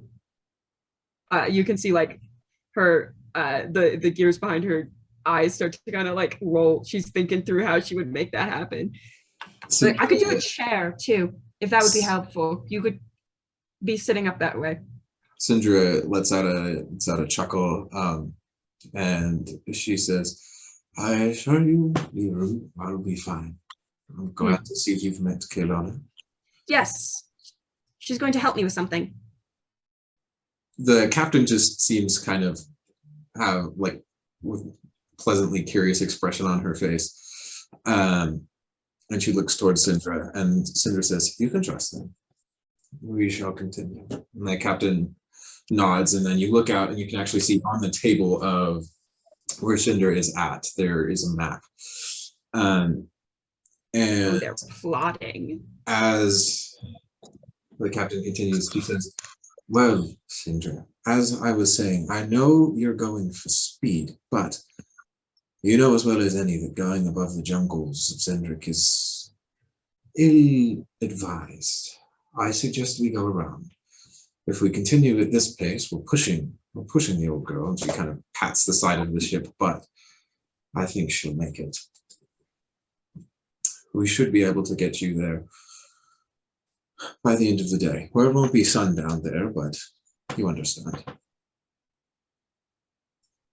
You'll be there at about midday, but it'll be another couple hours here. And Sindra nods, and she says, I think we would be safe in tracing the coast closest to Nyanzaro. And then we can come in from the other side. I think there are much better areas to get in if you don't approach Dockside. Plus, then we avoid him. And even though this ship flies, I'd still rather not get close enough to risk it. Lord? And the captain nods, and she says, yes, I agree with you there. I'd rather avoid flying over the jungles at all, but that small portion is relatively safe, at least for air travel. Then we could drop you in just on the inner side of the wall. In the Grand Plaza, there's some flatter areas that I think we could find room to drop down on. The merchant princes might complain, but they'll get over it. And Sindra just waves her hand. She says, Wakango Damu is an old friend of mine. He'll forgive it. And the rest, they're blowhards anyway. Except for King. I like that woman. Except for who? King. Didn't hear it. One more time. A key. Perfect. Lyra is fascinated by this conversation. She's not trying to look like she's not paying in close attention. She's not trying to look like she's not eavesdropping.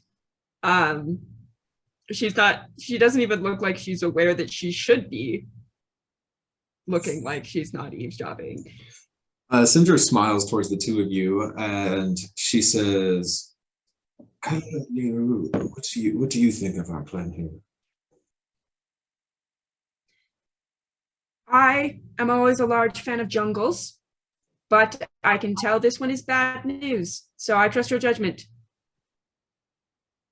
Caylona just smiles and says same. I do understand if this is too high a request, Captain. And Lyra turns to the captain there, and she says, but can we be allowed to speak to the elemental? She raises an eyebrow, and she says, what makes you think that you could? I simply have in the past. I knew one, and I thought this one might.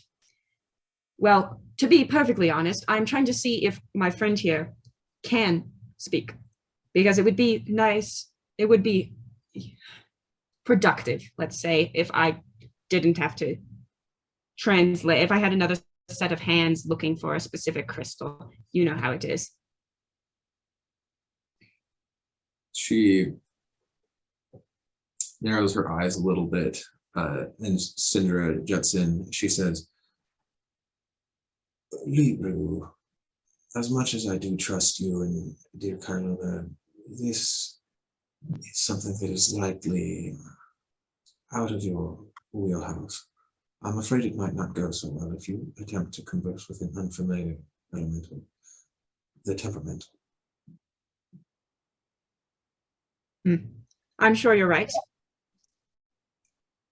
Lyra turns to Caylona and kind of nods her head. She says, depending on what you feel would be most helpful to help you with such a search, I defer to you. If I can always find another way to show you what I'm looking for, if you think it'd be interesting. And she kind of winks. Caylona glances over at Sindra and then just smiles and looks at Liru and says, I think it would be very interesting. Of course, we will not fight you on the matter. Liru inclines her head to the captain. But I would be most grateful to at least see it. The captain has very tight-lipped expression, but she looks towards Syndra, and Syndra just nods slightly, visibly slumping down an inch. And she says, if I think they can manage, well, there's only one way to find out how this goes. If this goes super badly, everyone, I'm really sorry. If the boat crashes, it's Tobin's fault. Yeah, it usually is, but Let's end this adventure before it starts. no, listen. You see the captain. I want to talk to a lightning demon with my girl Caylona. Girls' night. Can't we just have a little fun around here? Jasper, Not while the ship is actively in the air. at least let me finish breakfast first. The captain opens a small compartment in the back and pulls out a chest made out of a extremely bright metal with a rainbow metallic sheen. Mutters something under her breath and presses a key into the lock that unlocks it. And then you see sitting inside there, lightning coming off of it, coursing through the center of this crystal, is about a foot-long purple crystal, and it's shaped as a long crystal with kind of like almost like a diamond, but in a more prism. Not like the shape. I don't know what I'm saying here, but pretty much it's long and it's not very thick. It's not your like standard gemstone cutting. Obelisk. Yeah, more towards that shape, but with a lot more facets. And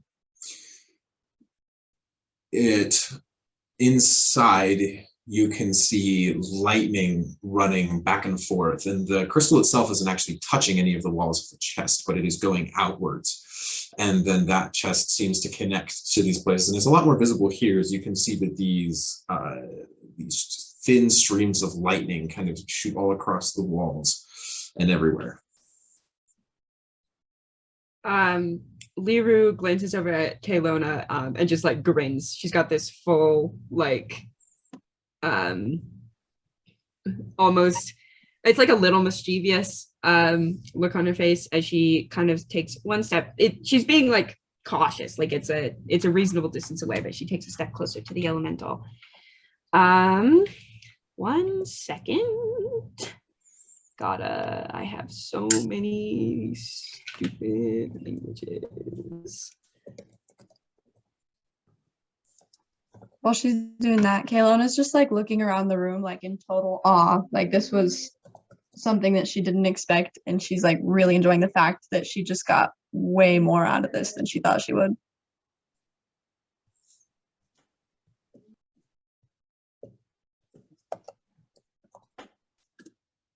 Sorry, I have to sort through my many character sheets. 1 second.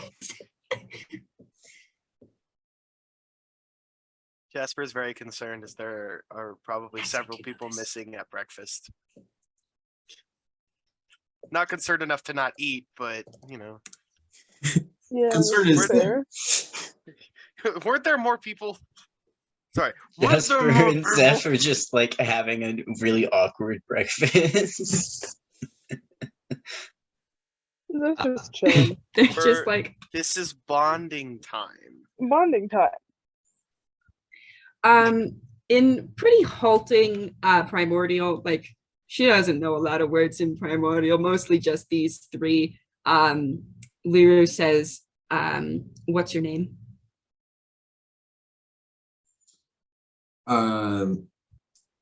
The crystal seems to course a little bit more with electricity, but you don't hear anything. Liru glances at Caylona. Did you see that?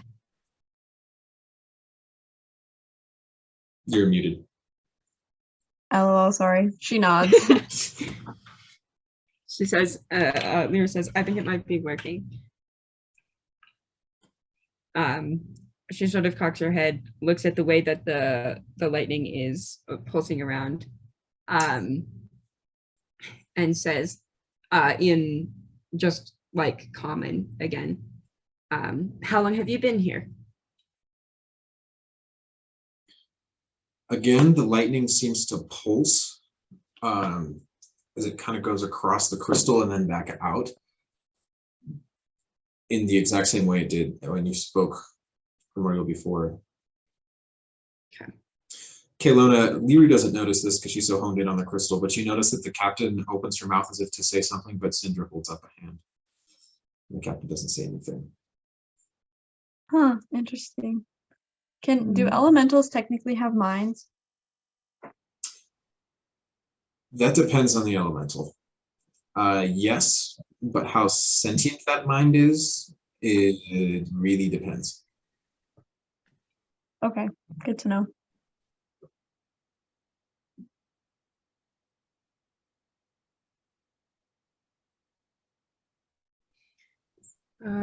What am I gonna do here? What am I up to around these parts, as they say? What am I getting up to? Sindra says, the elemental can't communicate outside of its matrix, child. She says what? Say that again. The elemental cannot communicate outside of its matrix. I suppose that makes sense. I've never seen a fully intact matrix like this before. Lear's kind of swaying back and forth to the like the rhythmic pulsing of the lightning there, and the candles are flickering along. She says, she turns to the captain and says, "Would you know its name then? Do you know its name?" She nods. Of course I do.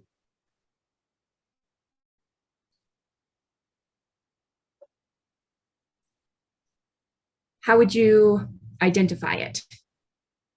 If you lost it, of course, which you won't. She says that with like certainty, like you will not lose it. Like it's like a promise, you know. She holds her hand up. And we see just like a little crackle of lightning comes just automatically from her hand, and the mark clear glows. And she says, I have certain advantages when it comes to that. That is fair. I lack those advantages. Lyra kind of sighs. I have looked into trying to gain them, but the science is not that far along. Not to, I don't mean to be disrespectful of the significance of your heritage, of course. She nods, and then she says, in order to communicate with one of these, you will need to connect to the matrix. And then it will be up to them. Makes sense. I've made them a promise I will reveal nothing. And so I will not. Lyra turns to Caylona and says, how willing are you to get struck by lightning on this fine day? Caylona just like pretends like she's thinking about it, and then she's like, could be fun. How willing are you to allow Caylona here to try and speak to this individual?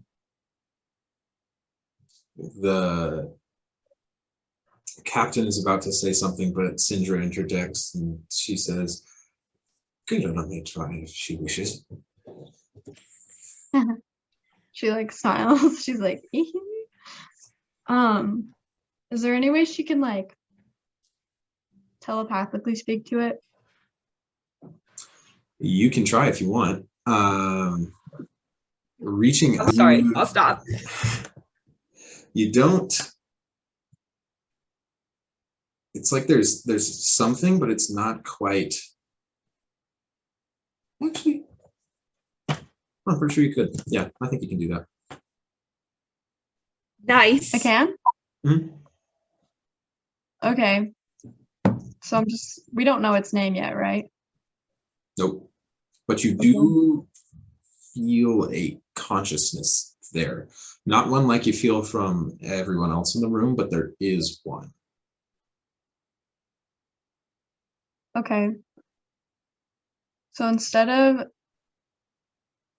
using like actual words, she just like telepathically like conveys like if it's willing to speak, kind of like a question, but like I don't know how to say that. So you communicate that towards the thing, and it seems like you have a very similar effect to what Libra did. If you want, you can mark it to be able to talk back. I can mark it, is that what you said?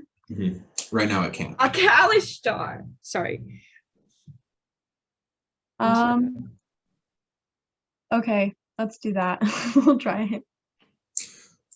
All right, so the instant you do, your mind is suddenly full with just a couple words. You see lightning, energy, power, and then the crystal and just a bright flash of lightning arcs over to where you are and sends you flying backwards about 20 feet until you slam against the wall, at which point you can hear Syndra chuckling under her breath. And then the captain as well, both trying to hide their snickers. They're both very aware that that is exactly what would happen. Lyra runs across the room to kind of like offer a hand to Caylona. She's grinning too, but not in like not like she's making fun of you, more like she's just excited that something happened. And she gives you a hand up. She says, "That was very productive." Caylona grabs her hand and she's like also smiling because like I don't know, I guess it's been a long time for her since she's actually had anything like exhilarating happen, even though it's like super painful, low-key.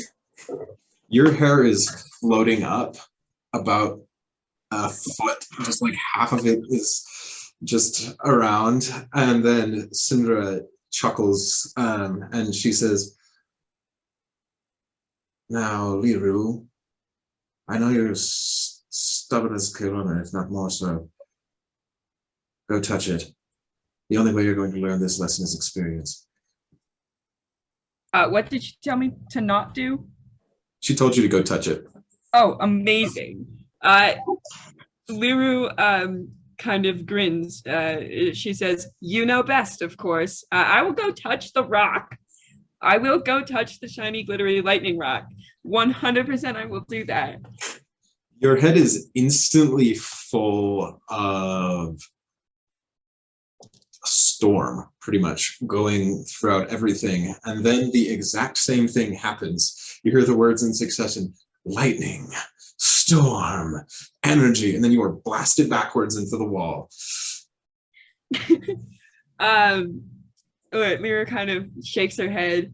The candles that have been like sputtered out kind of flicker back on. She shakes her head, runs her hand through her now very puffed up. She has like quite short hair, and she kind of tries to smooth it back down. It does not. And she kind of whoops. She says, "Oh man, those things can speak. But it was easy for you then." And she looks over at Caylona. You do notice How that did you you do didn't it? touch it. Yeah. You didn't have to make contact. No. She's like Well, hesitant, but then I have chosen a fine and I'm sure quite capable individual to help me on this specific trial of mine. At this point, Syndra says, "Now, Liru, what's the lesson?" What's the what? What's the lesson?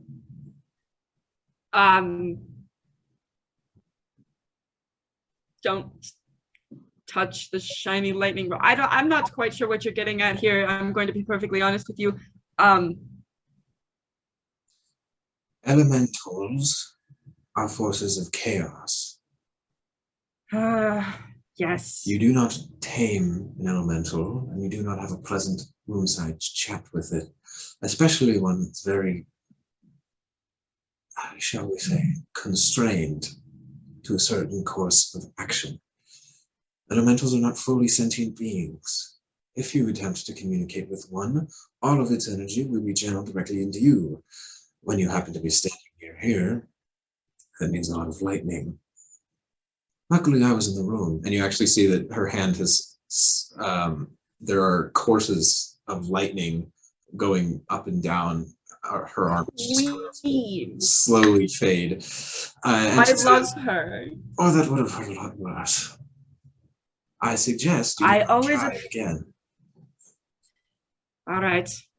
I see your point, and I appreciate the lesson. Liru nods. She says, I do still miss it, though. And I will still find it. I'm sure you will, but if you get yourself killed trying to poke actual lightning, it's not going to do you any good or anyone else. Oh, I've poked things. I love to poke things. Liru just kind of turns around in a circle. You are still alive, you know. Yes, it is a miracle. You have made it this far as well. Hopefully I will keep you kicking. I'm a lot more prepared when things try to kill me. Yes, you have a little bit more experience in the matter than I do. And then she says, well, except for that one time, and kind of looks down. We all have that one time. But perhaps at not quite so much of a dramatic level as you. But you do tend to do things rather dramatically. She, it looks like she kind of wants to shrug, but she can't really stand up that straight. At this point, she has to support herself. And she says, I might have cultivated a bit of tendency for the dramatic. Helps make sales. Yes, well, you've done it quite well, and it has been working wonders for you. Are you sure you don't want to take me up on the offer of the chair? She nods and walks out, nodding to the captain. She's being very stubborn. She calls me stubborn. She called Caylona stubborn. She should have a chair. I'm going to make one. She doesn't have to use it. I'm definitely going to make one. She gestures for the two of you to come with her as she walks out, and says, we've interrupted the captain's business enough already. Yeah. Lyra turns to the captain, inclines her head. It's clear that she means it when she says, thank you for your time, and then leaves. She kind of waits up for Caylona. The captain nods and she says, always a pleasure. Entertainment is rare these days anyway. With a wink, the two of you. It's funny. Caylona has gone a little bit like, not tense, but like reserved, almost like she's just like emotionally stepped back from the situation. And so she just nods at the captain and follows out the door. The day continues forward as all of you move closer and closer to your eventual destination, which is Zendrick and Cholt. After another couple of hours, you are able to see off in the distance is some coastline, which looks vibrantly green from where you're at, mixed in with the shore, and you move along that coastline slower, and the ship starts to slowly dip down a little lower as you approach, getting closer over time. You continue to move towards the shoreline just a little bit at a time, and you notice that the clouds here are fairly thick. And as soon as you pass beneath them, a light drizzle starts. You also note that the air here is quite quite warmer than it was back in Sharn. And as you get lower, it's just like, okay, this breeze is helping, but like, wow, it's hot out here. Jasper, I should not have worn the jacket. it's not feeling too great there. You're kind of just like trying to fan yourself, and you're still blasted with wind, but the wind is just as warm as everything else. And the lower and closer you seem to get, it's not getting any cooler. You can see just like the sun is beating down on you, and it is just getting warmer and warmer. I am one for fashion, but this is too far. And he takes off. You think it's like a really big poofy coat, but like as soon as he takes it off, he's just as big, if not bigger, underneath that coat. I love that. With this like, The coat was actually slimming. yeah. You continue to move forwards, and you can start to see the shape of trees underneath you as you cruise from across the side over these trees. And then off in the distance, you can see what looks to be on the edge of the coast, colorful buildings, which people, hundreds of them moving in between. Civilization. Can I have all of you make me a perception check? Absolutely, you can. All of us? Try. No. You cannot see I that. have like reverse dark vision. You're like describing things, and I'm over here like, I'm blind. I am who right now? No. 11. 17. No, not bad. Thank you. You want me to roll a disadvantage? No, you just can't see it at all. Exactly. You literally can't see that far out. Things in the distance or beyond Div's understanding. I got 60 feet, and that's it. Caylona, what'd you get? 15. 15? Okay. Zephyrus? I'm getting there. My character sheet closed. I don't know why it R.I.P. did that. I'm about as wise as your average bear.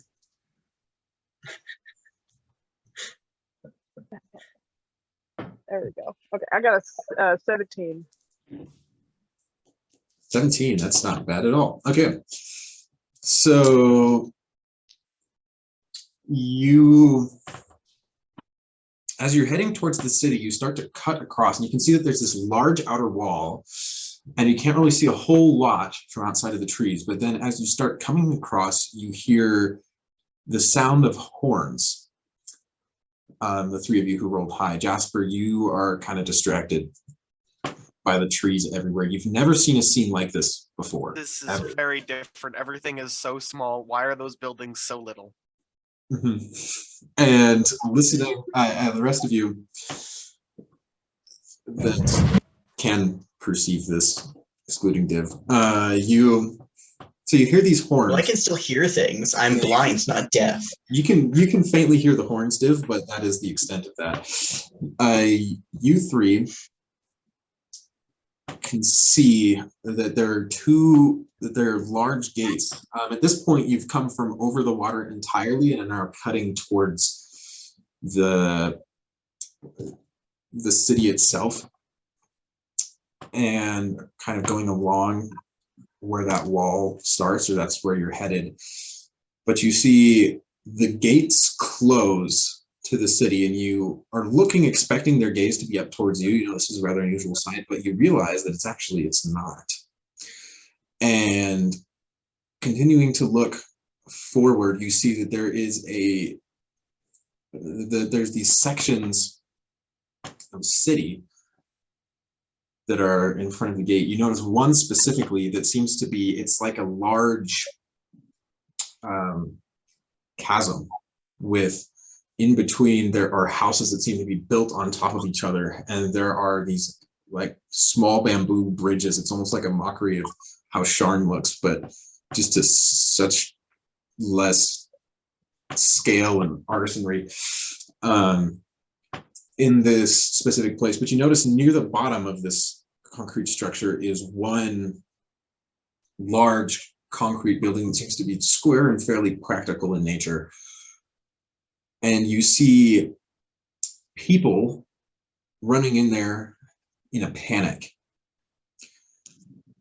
And out behind them, you see coming out from the jungle, heading straight towards them, is a group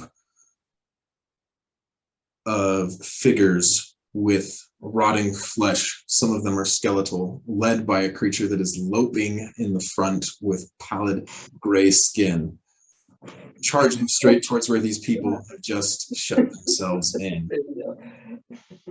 And that's where we'll stop for tonight. Thanks for I knew joining he was us, going to say everybody. that. We'll Great. see you next week.